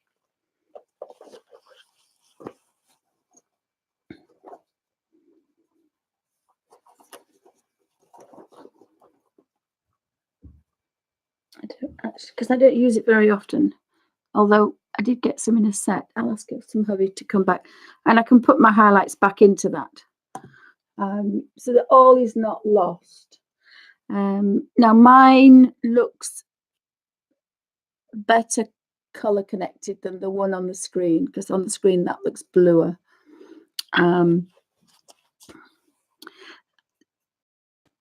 So if you work this way, there is a possibility that you will get what we call the buttonhole effect. So working in such detail, if we don't get the exact measurements right, this eye could be perfect and the nose could be perfect, but they're not in the right order. And they used to call that the perfect buttonhole effect, which means you've spent all hours and weeks on a button, absolutely perfect, but it's in the wrong place. Oh, bye, Pamela. Thank you for stopping by. So that was a bit of a practice. So I've got back used to using watercolor brushes, because normally I work very dry because I'm used to working on thin paper. So we can keep Alfie there. How are we going to do it? Alfie there. I don't actually need, I don't think I need this yet, do I don't think. It would be nice for you to see what I'm drawing, but I don't think we've got the luxury of that at the minute. Just going to move the camera across purely because, oh, of course, I keep forgetting. It's the shadow of the camera that's making the shadow. So I think the nose grey and the brown grey could be nice together, so we'll use that. So I'm going to bring back my little bit of paper. I'm not going to do colour matching, I'm just going to have a bit of a look.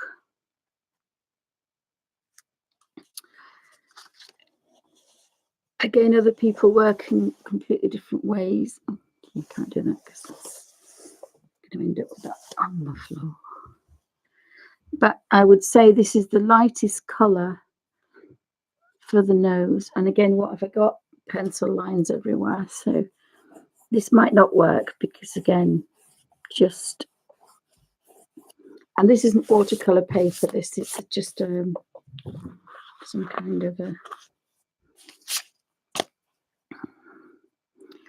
But we'll just have a bit of a play. I think this is the lightest one. And again, if I have to do, I will put a little bit of gouache. I'm not afraid to put a bit of highlight on afterwards, which of course, if you're working in oils and acrylic, is brilliant because you can do all your mid-tones and then your darker tones.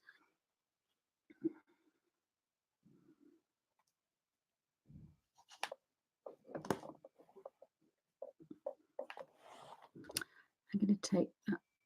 I think I'm going to take that off. Normally you would have that tilted up in front of you, so it would be easier to see. You wouldn't need to have it right next to you. So, unless I do that, let's see if I could just...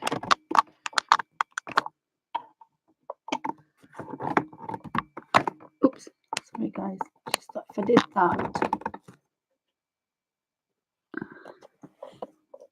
that might be better.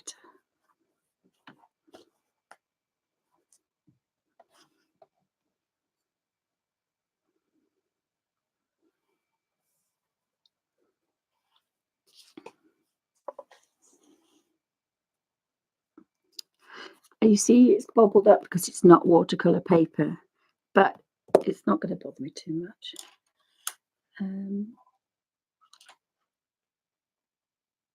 Again, I've got all those really nice greys, so we can reconstitute them.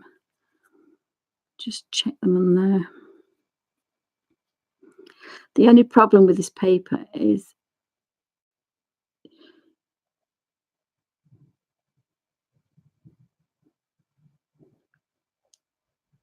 it won't behave like watercolour paper. So if I'm messing about too much with it, it'll go to mush. Whereas watercolour paper, you can just keep kind of playing on all the time, really. So it's not going to be quite as nice.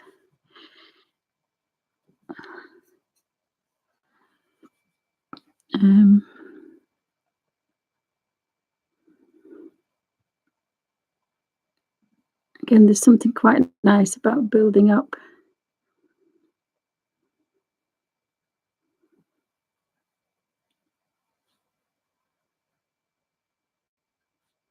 these.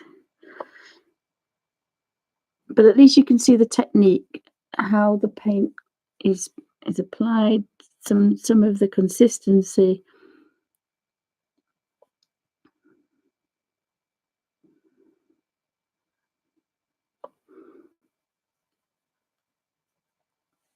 And we're trying to look for shapes, which is always a good thing. So if you can get a really dark shape down that's correct. No, I don't think for 1 minute that this is right,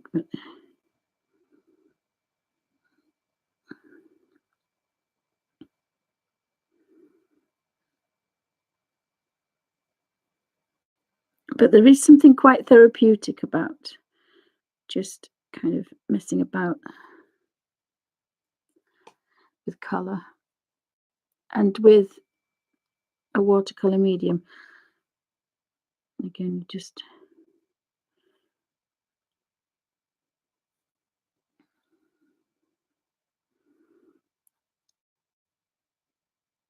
block that in.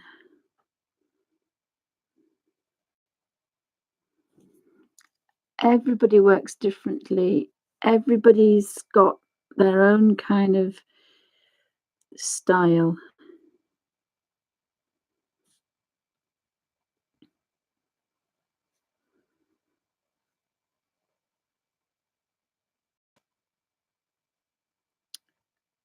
And ease of working as well. Different people work in so many different ways. It's never cut and dried that this is how we're going to work.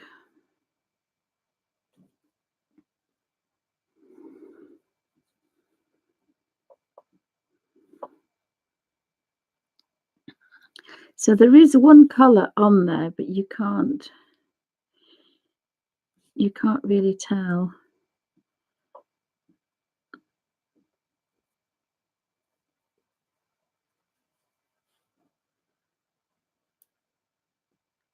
And perhaps I should have maybe got rid of.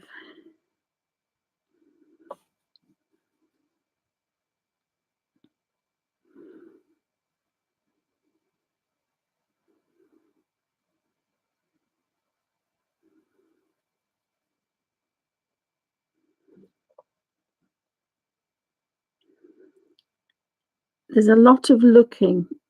You're normally looking where you not where you're painting. You're normally looking. A lot of the time, you're not looking there. You're looking somewhere else. But if you can get a bit of a technique going, and you can find a comfortable way to work. Again, you've got to be comfortable, because you're not going to sit a long time if you're not comfortable, because it's impossible. It's like working in an office. If your chair's uncomfortable, you just cannot concentrate. And the same with this. You've got to be comfortable. I think I prefer that black up there, but never mind. I've got this one now, so we're going to have a blue-grey nose, because that's what we've got.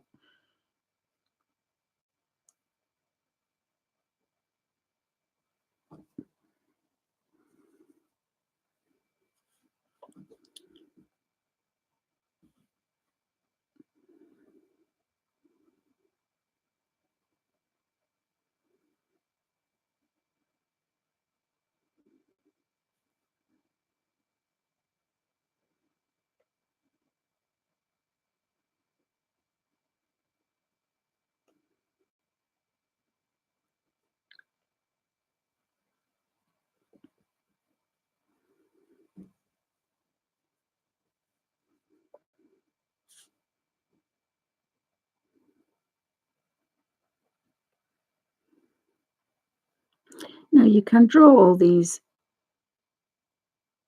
marks in, or you can kind of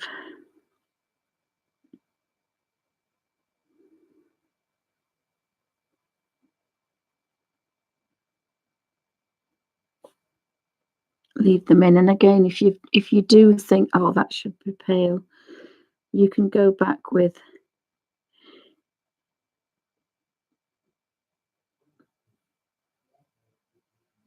quite a nice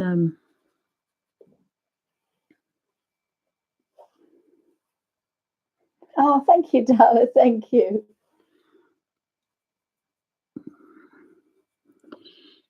So again, you can always go darker, and apart from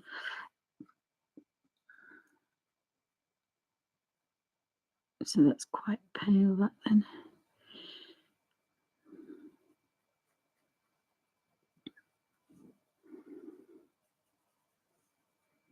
This is where, if you were working on watercolor paper, it would be a fair amount easier, because one is it's not going to bleed together, and the other one is it would be more difficult. It would be easier.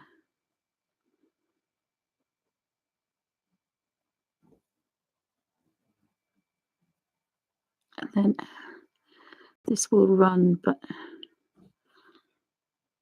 I just need to get this in so that I can see, the difference.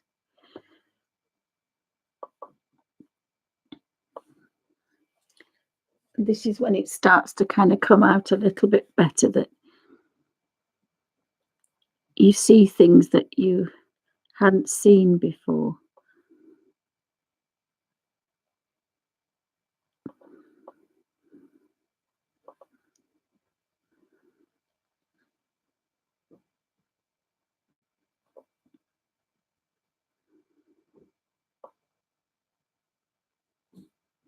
And this is the beautiful, really, really fine brush.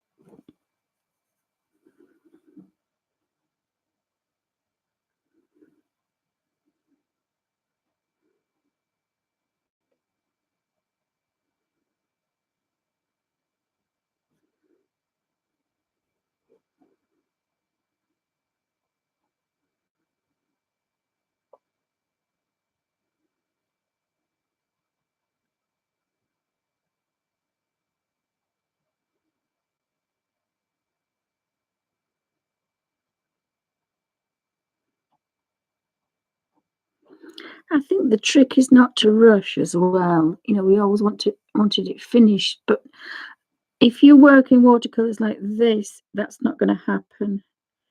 It's not an overnight thing. This is building up lots and lots and lots of layers, a bit like when I did the Hagrid pastel, building up and building up.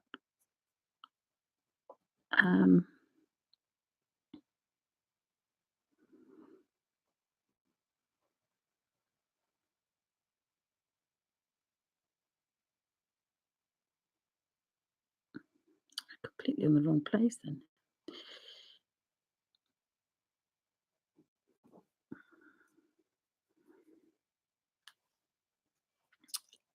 And then I think we could just maybe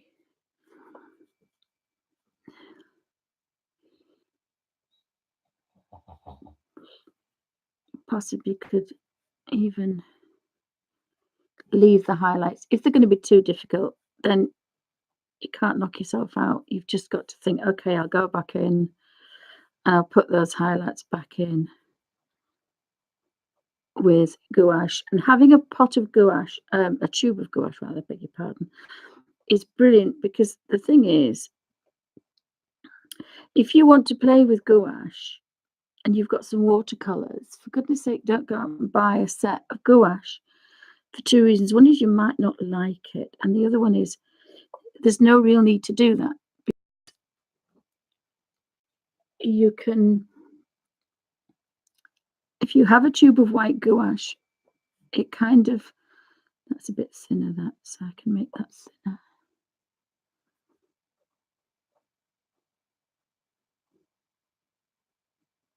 Although if I made that bigger, actually it would be all right. So that's probably right, is that?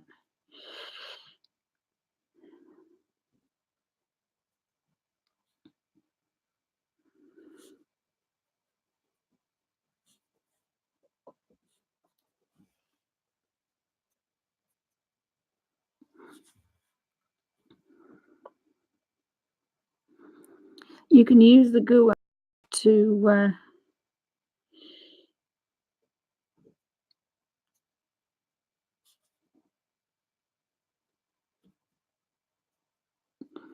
add to your watercolor. Sorry guys, brain's gone a bit screw-whiffy. I haven't got my paintbrush in the right. It's a kind of a bit of a,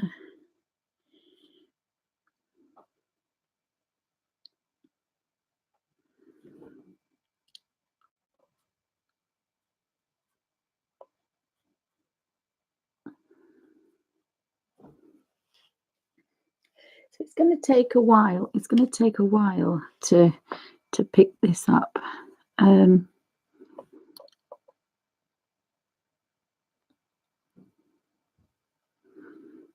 I mean, if you really wanted to, we could kind of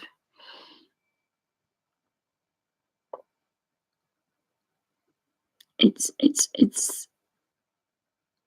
a moving, squishy thing, is this? It's it's Alfie's nose.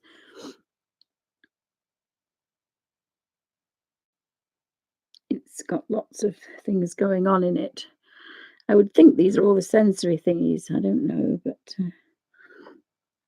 we don't try to get too close to our Alfie's nose, but we always seem to be quite near.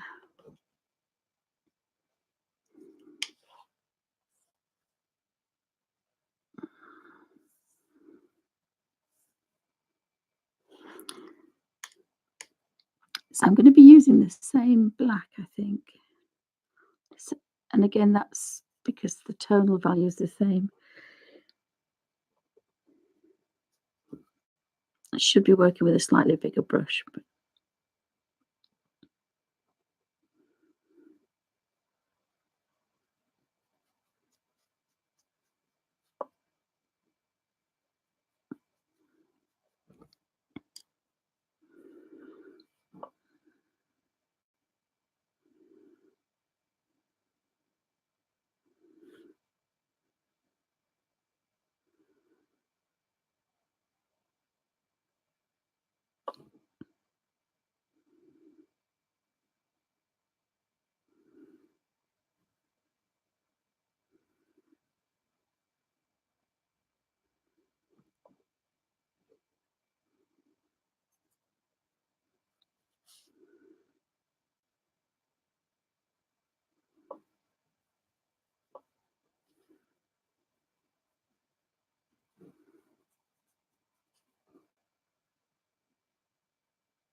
the other thing is concentration as well.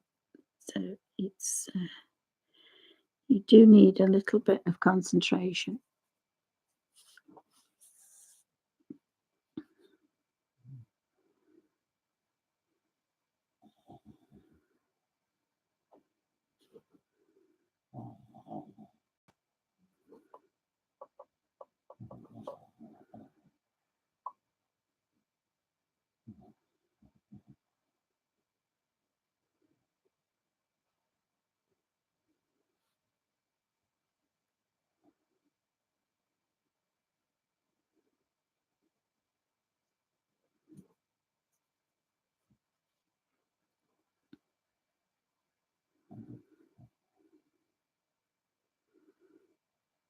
Again, those white lashes will have to go.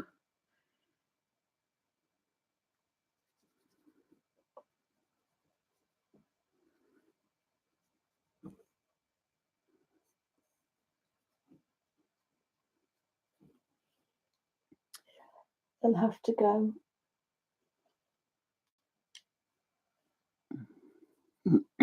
Excuse me. Oh, Hobby made me a drink, didn't he?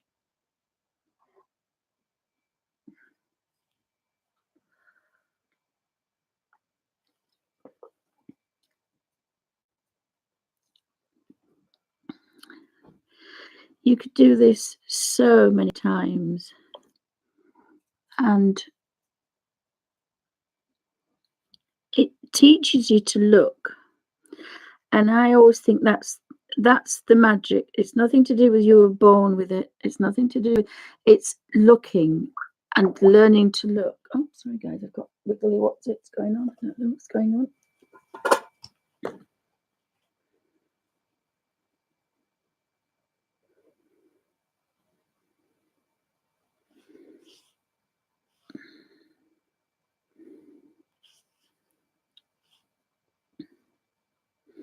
I have to show you this photograph of my little girls.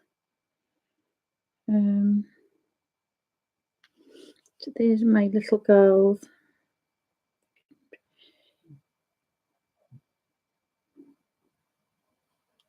I've just got a text from one of them.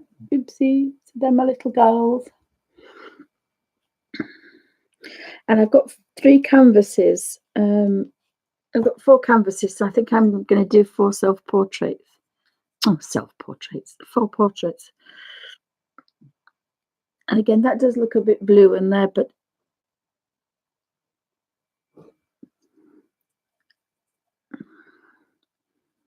bring the other one down.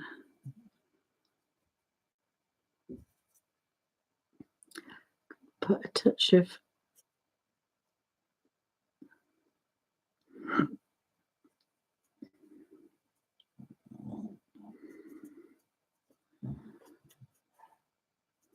I should not be mixing with a treble zero brush.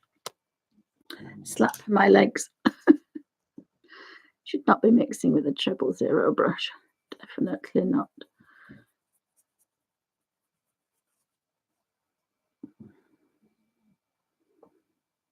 If I put cadmium,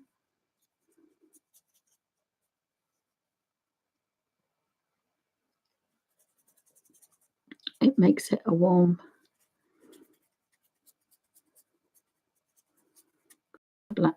Put some more finish ultramarine in it as well. Now you can spray the watercolors if you want. See, I do still prefer the purple blue. You can spray your watercolors on your palette, or you can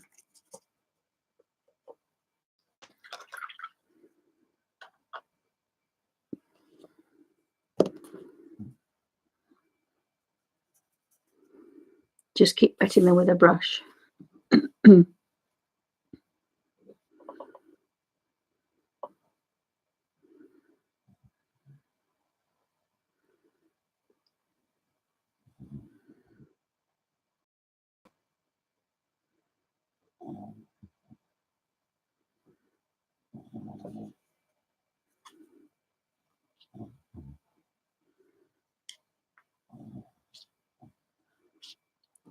Sometimes you don't really want it to be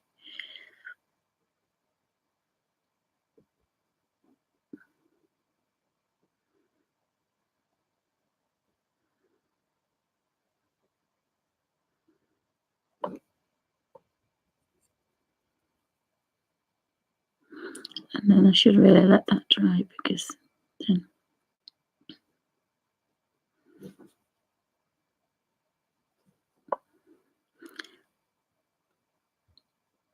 and try to remember to take off the drop of water that's at the bottom, because if that blobs on, it'll really take a lot of getting off all that.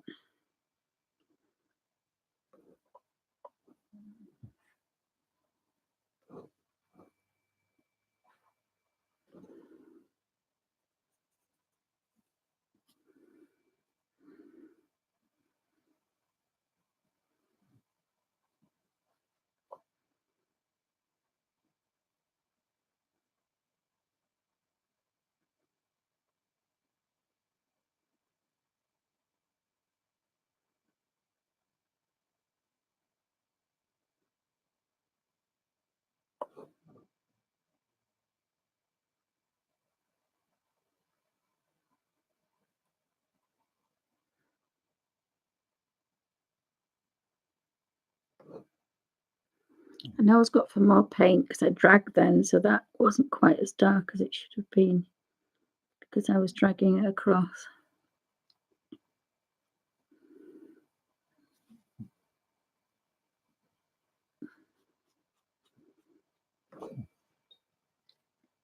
So we've got a nice reflection. Oh, bye, Melody. Enjoy your early dinner. Have a lovely day. Thank you for popping by. I can't drink cold tea.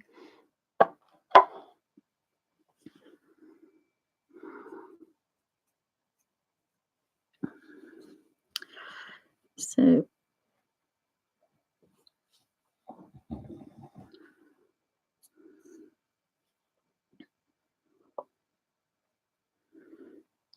again, I'm rushing this. Normally I would change to a 5-0, maybe even a 10-0.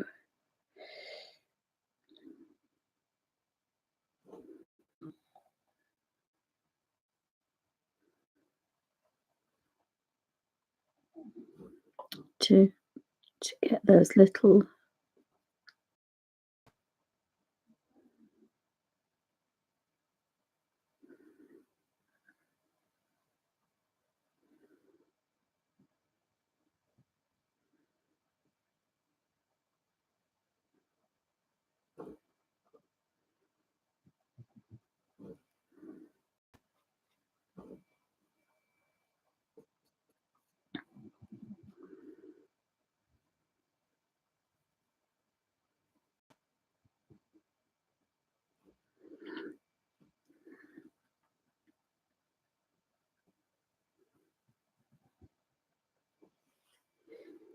so you can see Alfie almost materializing, almost materializing out of the brink, the Elf Master.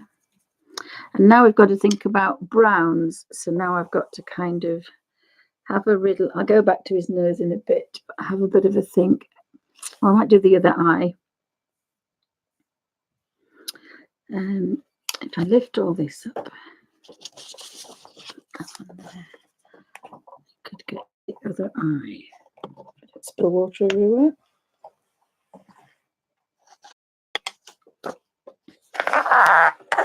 Sorry, my fault. Just upset Alfie. Sorry, Elf Master. I'm going to put that on there because I'm bound to spill it. And put that there.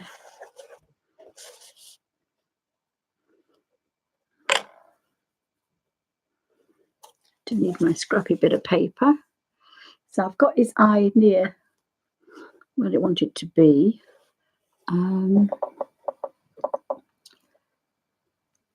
So this isn't the darkest, but it's the darkest kind of mid-tone.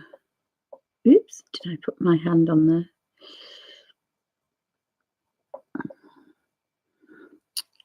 So it's not so dark under there, but that's a sticky that I've just been caught. We'll put this dark in first. So that's a light, that's a dark, that's a dark.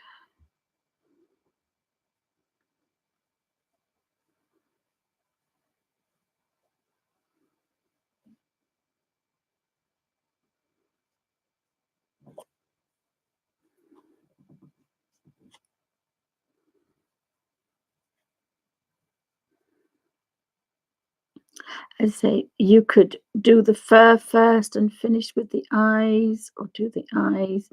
Everybody works in a different way. Everybody works. Sometimes I do one thing and then sometimes I do something else.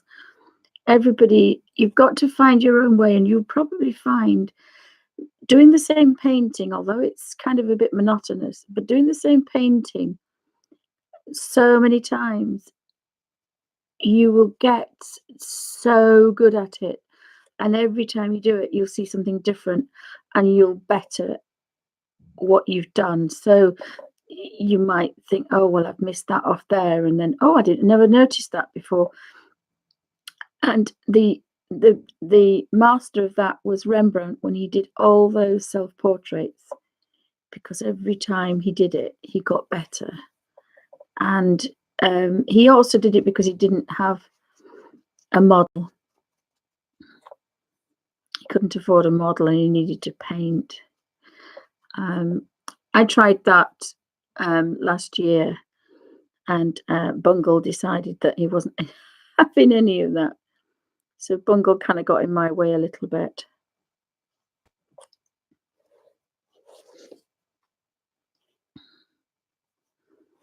I've got paint on there, and I've also,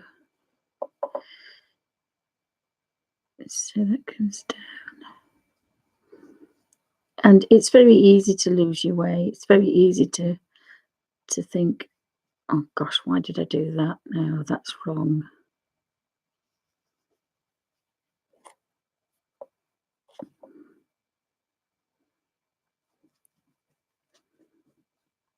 One thing that should have been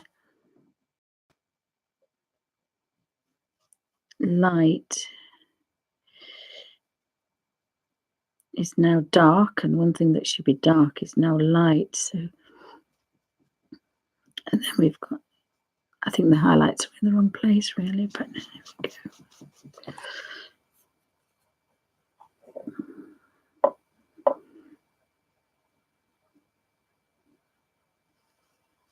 I mean, anybody painting Alfie might want to paint him once and that's it. He's still not moved. He's still up there. He's still not moved from being asleep.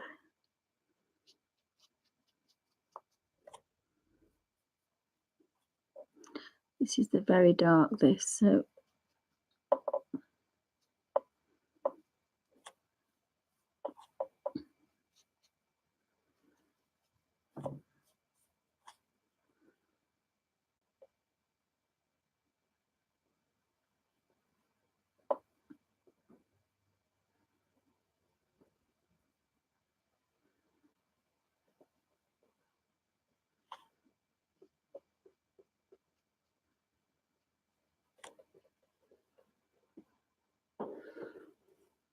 So thanks, guys, for stopping by. I hope you're having a pleasant afternoon.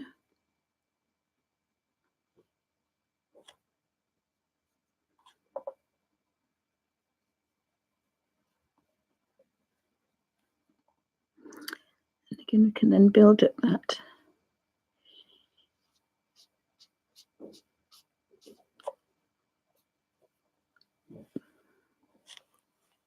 Oops, I've got a hair on the end of that.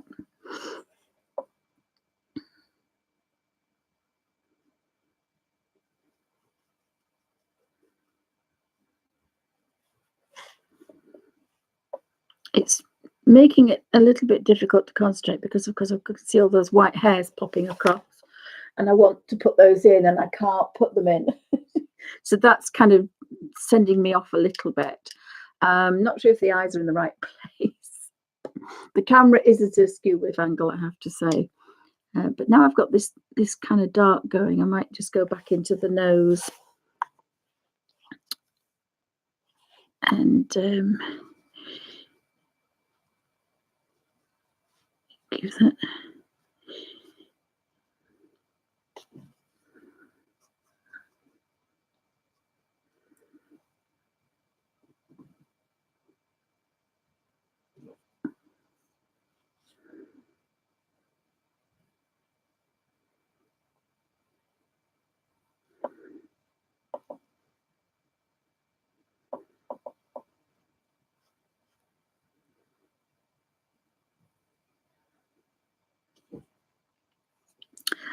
Of course, it's extremely textured, is this?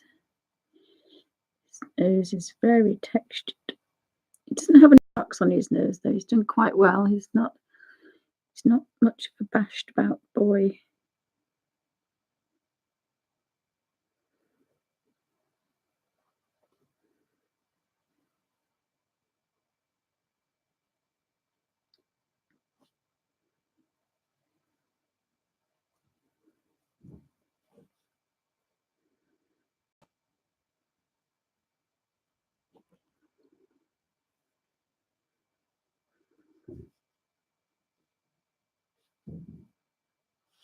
Need to be probably more of a shadowy bit, this, I think.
Again, it's quite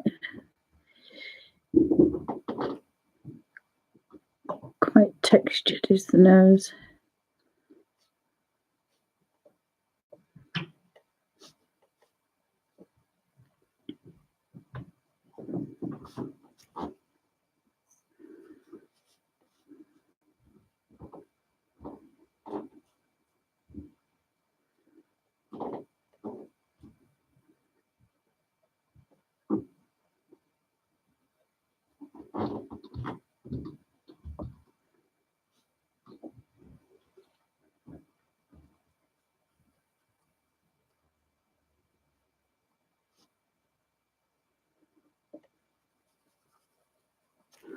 Noses are funny things. You just think they're kind of little fat jelly tots sticking out, but they're not. They kind of disappear forever.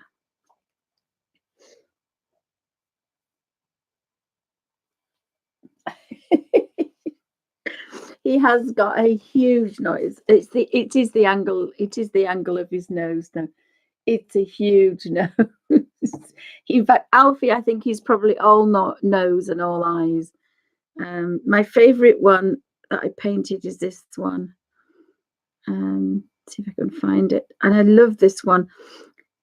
I just didn't get the eye right. But it was a selfie kind of for Alfie. And we just rescued him. He'd come to stay and he was so frightened. He hid behind me on the sofa and he didn't come out for about 3 hours. And then just before the end, he kind of nudged, his little nose was sticking out. And this is what he looked like. And of course, I don't think it was a phone camera, but it was one of the cameras. It's about 5 or 6 years ago. And I love it because of his nose. I have attempted it a couple of times. I did show it earlier. And I just wish I hadn't cut his eye out. But obviously, when you're taking a kind of a selfie, in those days, the phones didn't have cameras, double cameras. They just had kind of one camera. And so the photograph isn't as good. And I've just missed the eye, a corner of the eye off. Now, I suppose I could kind of use artistic license and draw it in, which I might do because it's such an adorable actual image of Alfie. But anybody that knows him knows that he is all nose and eye. That's it. There's nothing else of Alfie apart from naughtiness. There's absolutely nothing else. Just looking for this silly thing. I can't find it. I meant to take the photograph. And put it at the end because then I know where it is, basically. Some of these I've found them because they've been on the internet. Oh no, I can't show it. But he is all he is. It doesn't matter which picture it is, you know, whether it's this one. He's just nose and eyes. His eyes are nearly as big as his nose. Oh, talking of which, he's here. Hi, Al. So he's got a big nose. He's a big guy. And as I say, it just seems to go on. You know, it's not just this bit here. It's almost double again. I'm showing on there. That's dry, I think. You know, you've got the nose. You think that's the nose. Where are we? You think, oops. Oh, I moved the camera, didn't I, guys? Sorry. There we go. You think that's the nose. But actually, if you think that's the nose, look at all this. It goes down here. Well, that's nearly double. All this is nose, but it's covered up with hair. And the nose is then connected to his lip.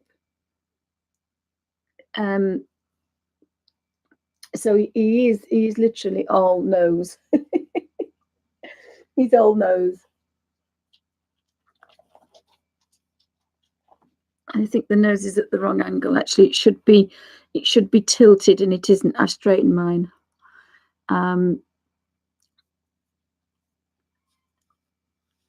And again, that's another thing you need to do, is to kind of make sure that you've got the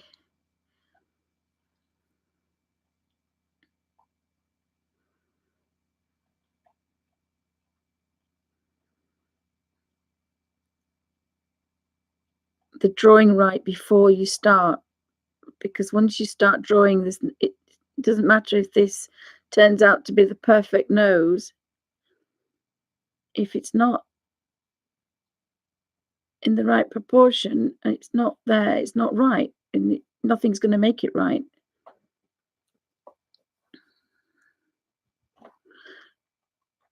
Now, I have to say, the fantastic thing about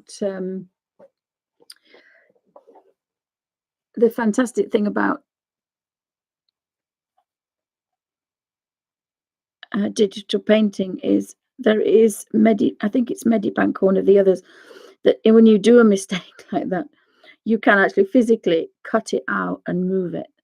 Oh, and that is just amazing. And again, it is a little bit cheating, but that's how it goes. Now, really, I should be working in that brown color that I made.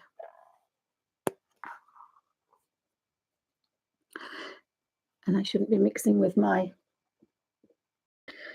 Series 7 Winsor & Newton Sable brush, slapped legs.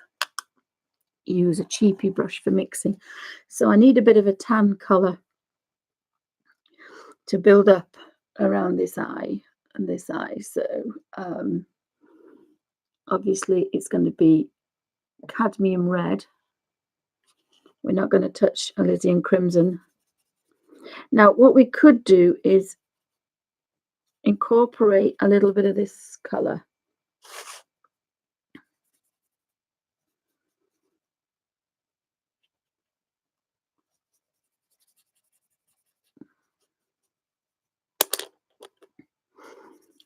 And because I think we might just want to go.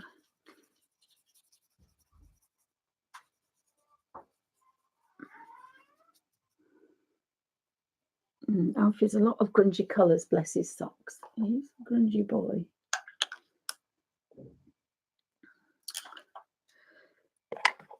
So let me just have a look at this.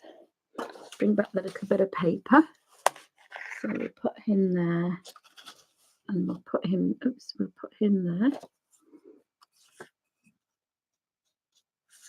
And we'll just have a look. So the palest colour is there. And a bit of a brownie colour's there as well.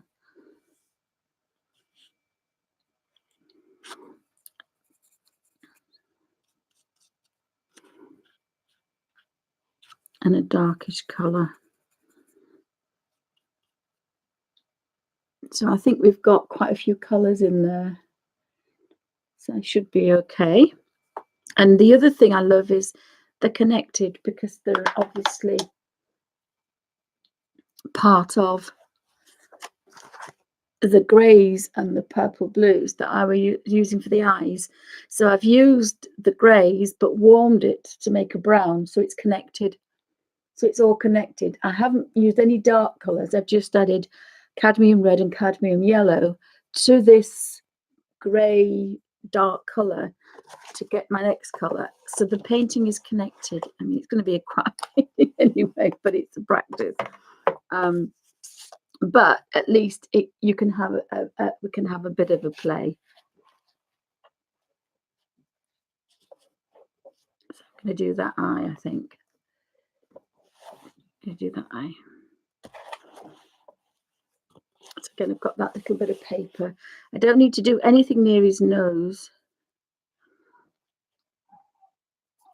but I could do with just getting a little bit of colour around this eye now. Again, just double check. I've lost all the whites. We know I've lost the whites, but that's fine. If this was watercolour, I would put some white to this. Sorry, beg your pardon, some water, and then draw that up. Because here it gets very pale all of a sudden.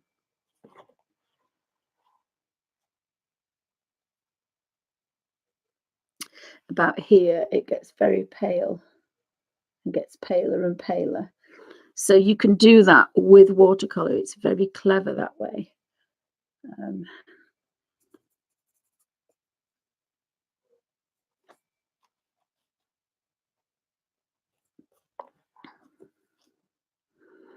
Trying to keep everything in.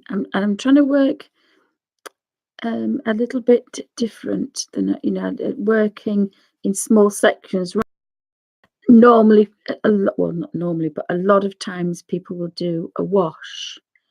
They will do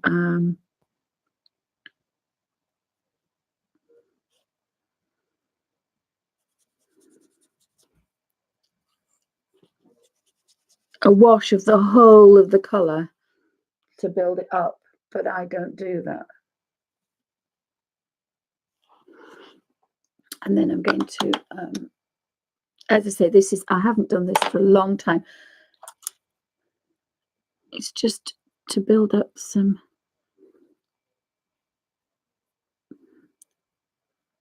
little bits of.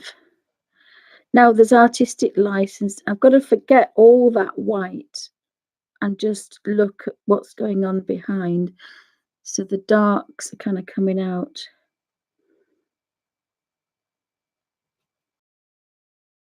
In there.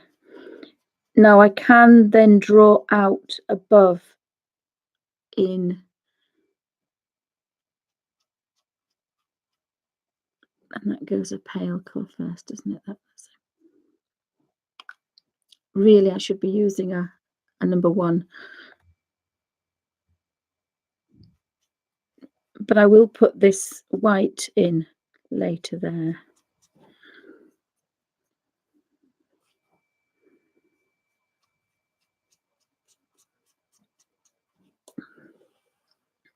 And it's just building it up. I'm afraid my light's gone a bit today. It's not that brilliant at the minute. And I'm going to have to swap to the bigger brush. That is a bit too small, that one.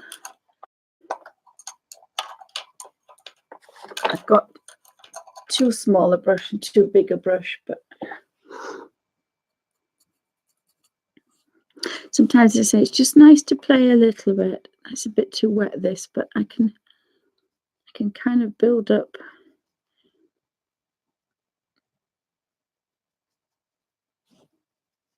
a bit of this too.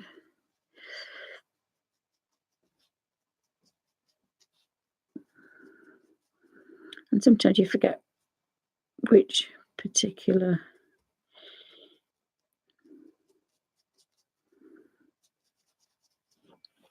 And then we kind of have the paler coming in.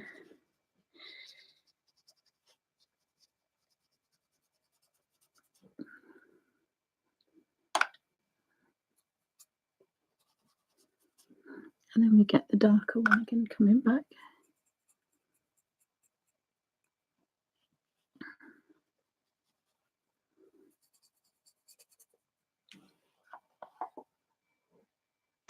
I'm just terribly sure I'm going to spill.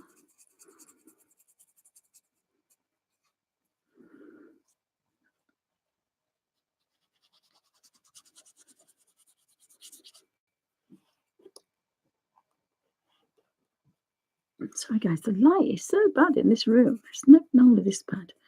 Now again, it's going to buckle because it's not watercolor. It's not watercolor paper, so. And then of course we can go back to that pale if we don't catch it and bring his ears down. And then we'll have a bit of an Alf.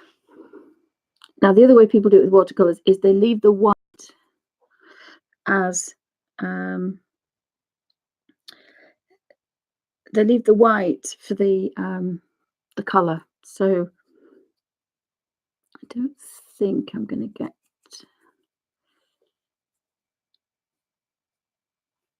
Let's see how.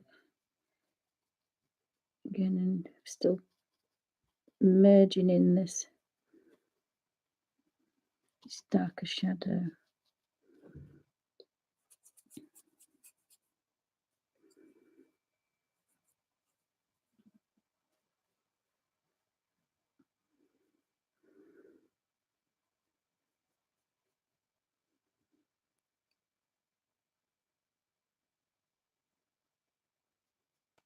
This is a weird one because you're going that way, but the actual strokes are going that way. So we want a bit of a highlight.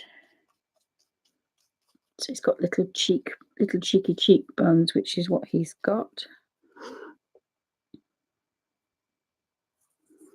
You're going to be a bit careful you don't get a green.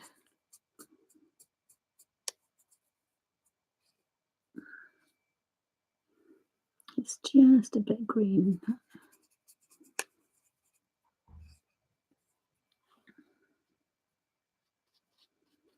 And it's not strong enough. This is when we can now start and make a nice orange, and then we'll use our dark that we've got up here, bring that down into it, and then all these colors are connected, and it just brings it together a little bit. Again, I said this is extremely rough, but you can see a little bit of what's going on. I can bring that.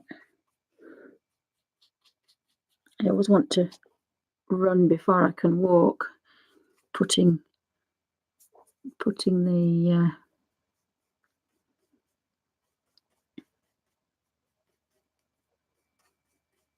hairs. I'm miles away from putting fine individual hairs on, and yet I want to do that because it's just how I work. And then we can make that darker again, and it kind of builds up from there. So we go back to a clean brush and our very, very pale grey. It's almost just dirty water because we want to take that down, but not as far. So there's a couple of highlights, but it's not the highlight bit, if that makes any sense. And that could be a little bit darker, I think.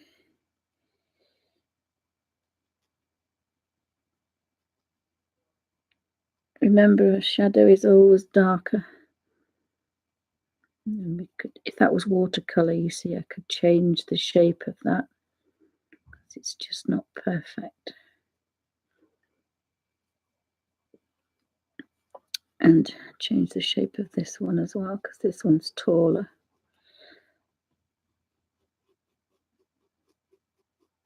This paper's not too bad for that. So the eye's coming back a bit, guys. Back in 10. Okay, thank you, Marilyn.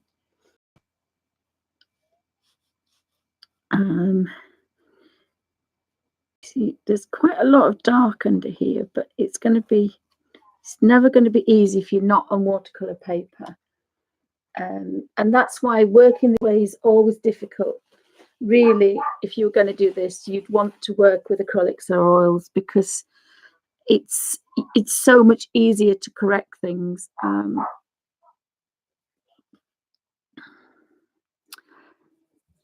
So we'll just show a bit more of the face. Just turn this slightly.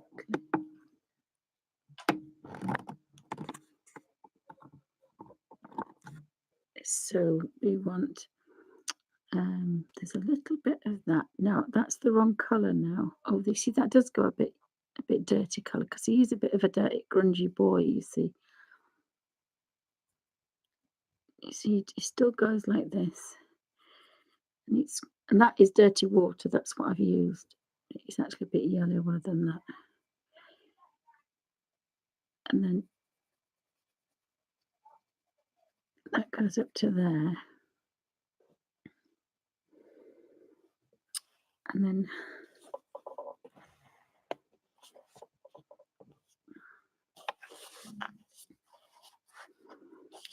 here. Oops.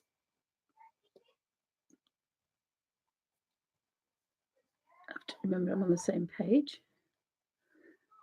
So on this side, he's got, again, that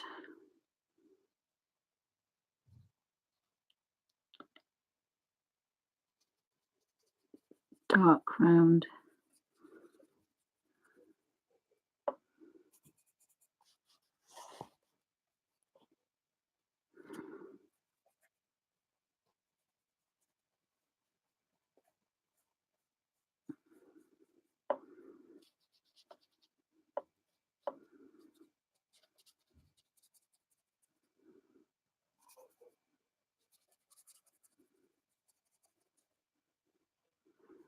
Just leave a bit of something there.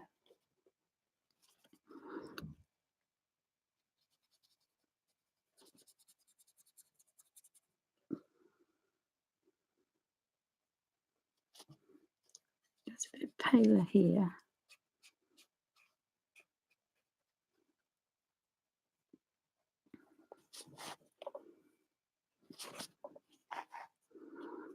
And the dark bit here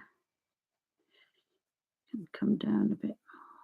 I think that's down a bit more. That goes straight across.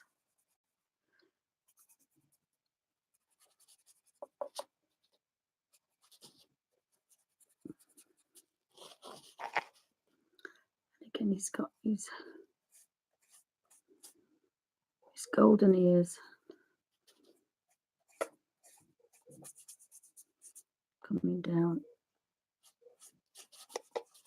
to frame his face, and that's probably what makes him look so cute.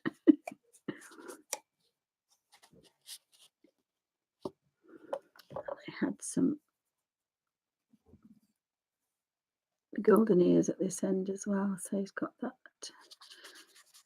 come from there.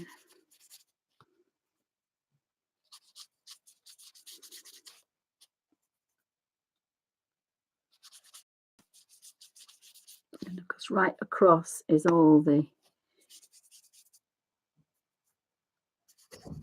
whiskers.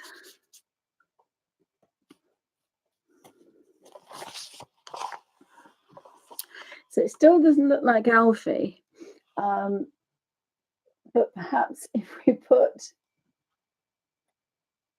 oh, thank you, Marilyn. So now what we need is we need a little bit of Alfie's, the bottom of his lip. So we'll put a bit of that in now. So I'm just going to move that pot of paint because it's going to be on the floor.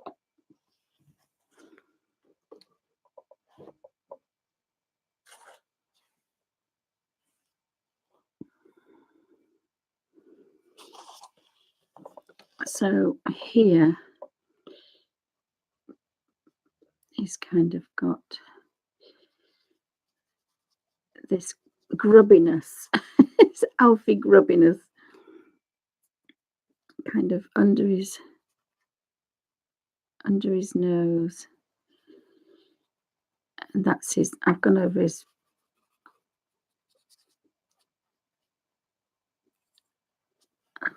If it was lovely watercolor paper, it would lift off, but that's not so bad. I've just gone over his birthmark. I call it little pink birthmark.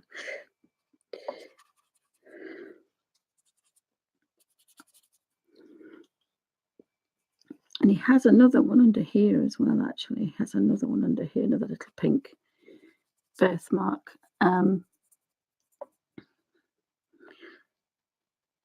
I might have to leave that to dry a bit.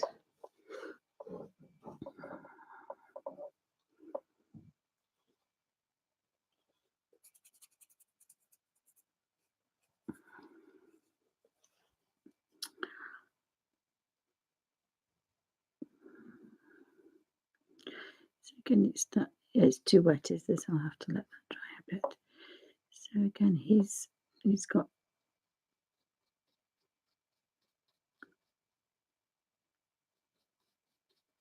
little cheeks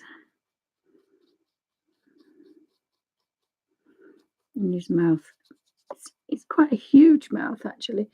And again, you can measure from the eye, you can measure down, and then you can see, and it comes up because he's got a bit of an Elvis He's got a bit of an Elvis quiff as Alfie. And it's so funny because when he gets his gum stuck, it gets his gum here. It gets it stuck on his teeth, and it's so funny. So thanks, guys, for stopping by. Hope everybody's okay. So we'll just put a bit more of this and build up this side, and then I've got this eye to do. So this eye is definitely not quite. And again, we want that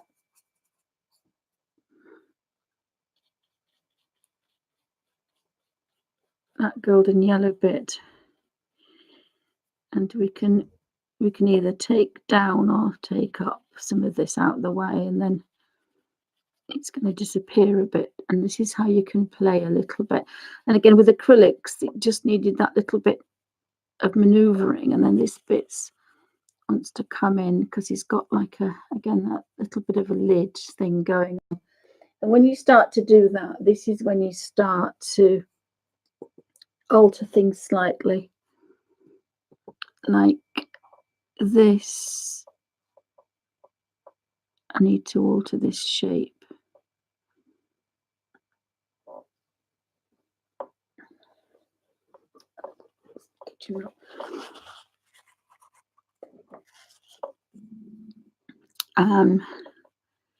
Do that and that, but I want to leave half of that. And again, this is when you it starts to come back a bit. So this is in slightly the wrong place. And you can do that with kitchen roll. You can start to put highlights back in and shadows back down. That is a bit too wet now, shouldn't be working there really, but it doesn't take long. And again, that eye, it's rounded, so I've kind of you need your clean brush and your kitchen roll, and then you can make that rounder again. So we're kind of giving me back his eye, because Alfie's eyes are huge and round. So we can make his eye slightly better.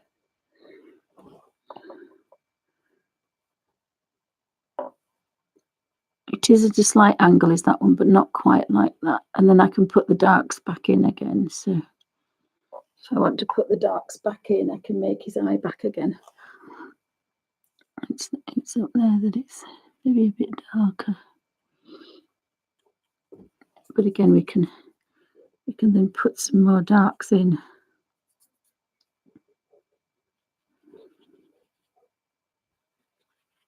Almost like an eye socket, because obviously he's got an eye socket, so we can put that one in. And like, I was a bit more protected over this one, so again, I can bring that one down and bring that one more in.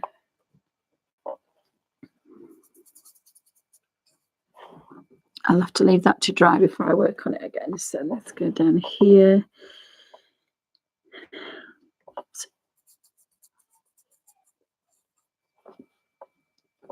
I can just check.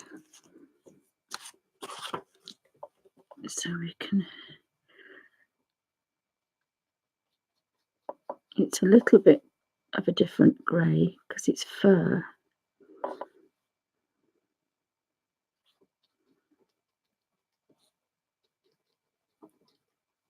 Then this is the colour of Alfie underneath.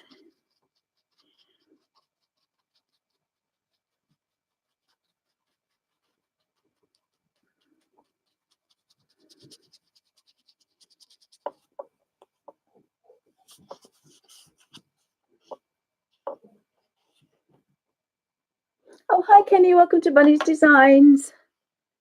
Having a bit of a play with the Elf Master.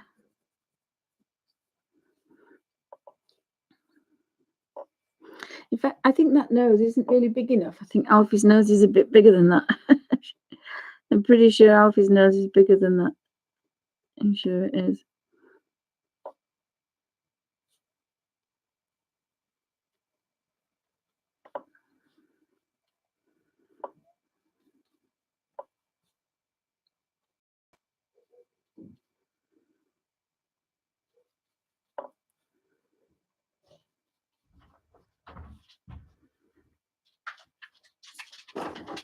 Oh.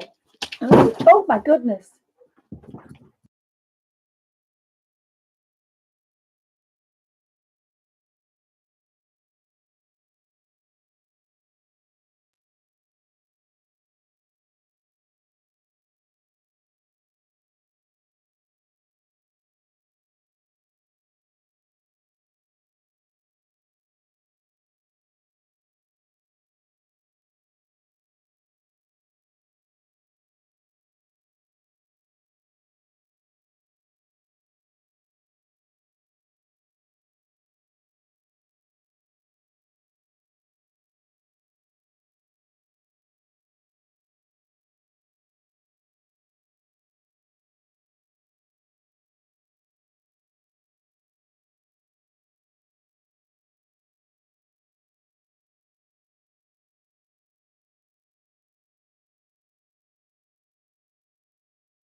Thanks, guys. So I'll just see if I can bob out of this a bit more.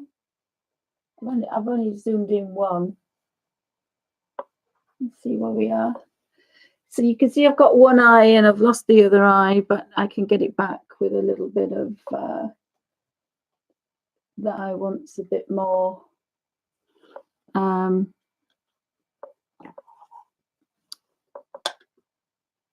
You can clean the brush and scrub.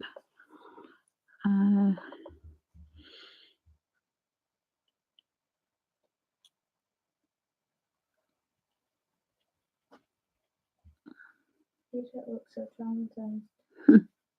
Alfie's just been for a walk and we think he stood on a bee because he's had a bit of a meltdown.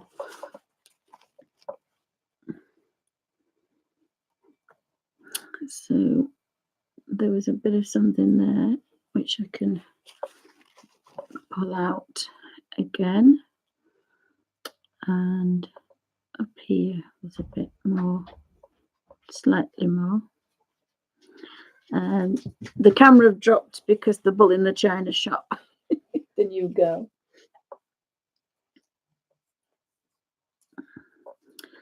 That eye looks more like Alfie, but yeah, it isn't. It shouldn't. It should be. There should be less. There shouldn't be that much highlight. Really.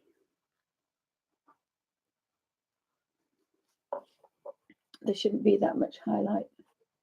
The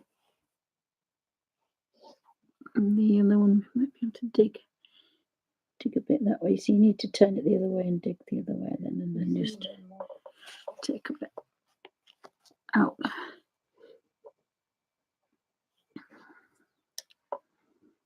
I think the nose needs to go a bit darker as well because I've still not got my nose.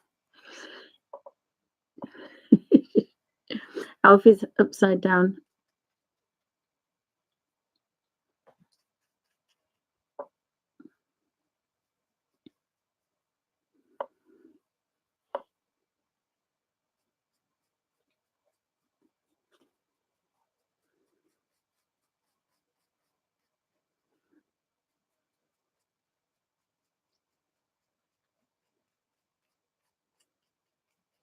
The other thing you've got to think of, if you are going to just work really kind of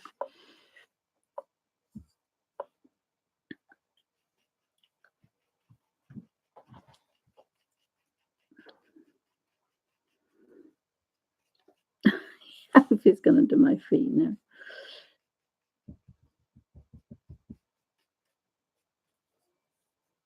Oops.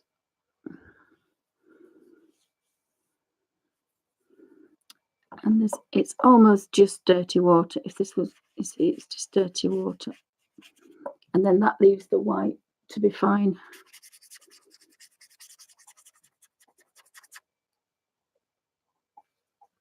The same with this bit here.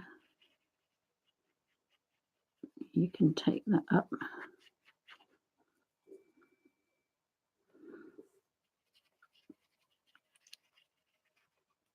It's very rare that a dog is going to be pure white, especially Alf Master.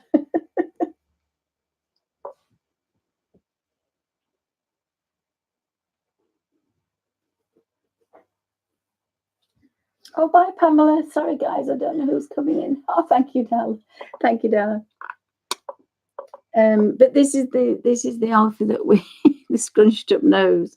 I think his nose could be bigger. His nose is actually probably twice the size of his eyes, so it's quite a small nose, really, compared to what it should be. His nose should be, I would say, twice the size of his eyes, and I don't think I've got it big enough. He has got quite a big snout. It's our Alfie. And then we might as well give him his little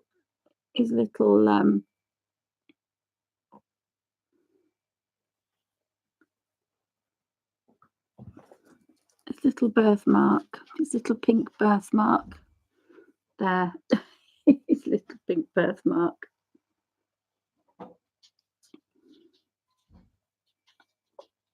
I can't have it too pink. But there's his little birthmark.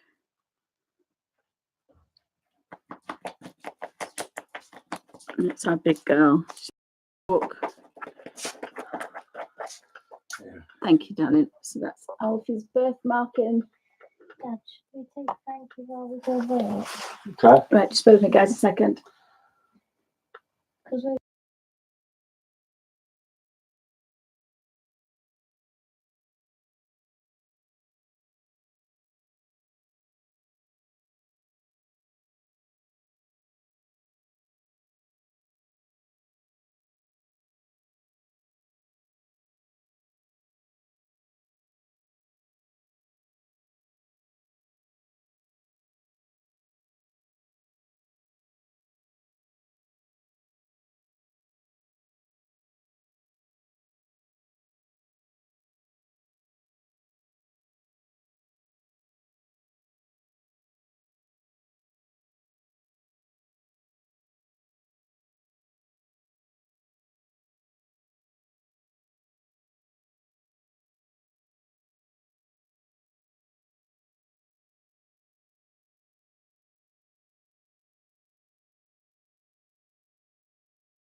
There you go, guys. So that's a very quick, rough practice of Alf Master.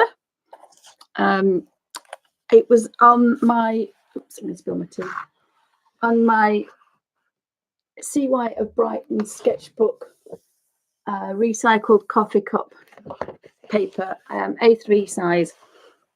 So it's taken quite a good amount of water, even though it's not watercolor paper. Even though it's not watercolor paper, I don't know why the eye looks different. It's pushed up. That's probably why. thank you, Alfie. So hubby's just made me a pot of tea. I've got a lovely little teapot that sits on top, and so you get a pot of tea. So I'm going to have a very quick lunch, guys, and then I shall be back, and I might do another bit of a watercolor sketch. But I'm going to finish this video because it's been 3 hours long. So that's just a really quick sketch of Alfie. And of course, I've used just as my 6 colours, but I've got a good array of, now I know that the darks, if I add yellow and red to make them a fawn colour and a darker brown, again, it's all connected if I want to do another one on watercolour paper. So thanks for popping by, guys. I shall be back in about half an hour. I'm just going to have a very quick break and something to eat, and don't want to hear me munching. So I'll come back and I'll probably do another quick sketch of something because I kind of enjoyed that, and I've actually got the colours here for Alfie. So thanks for watching. I hope you have a pleasant afternoon. Hope to catch you in about half an hour. So thanks for watching on YouTube. Have a great day.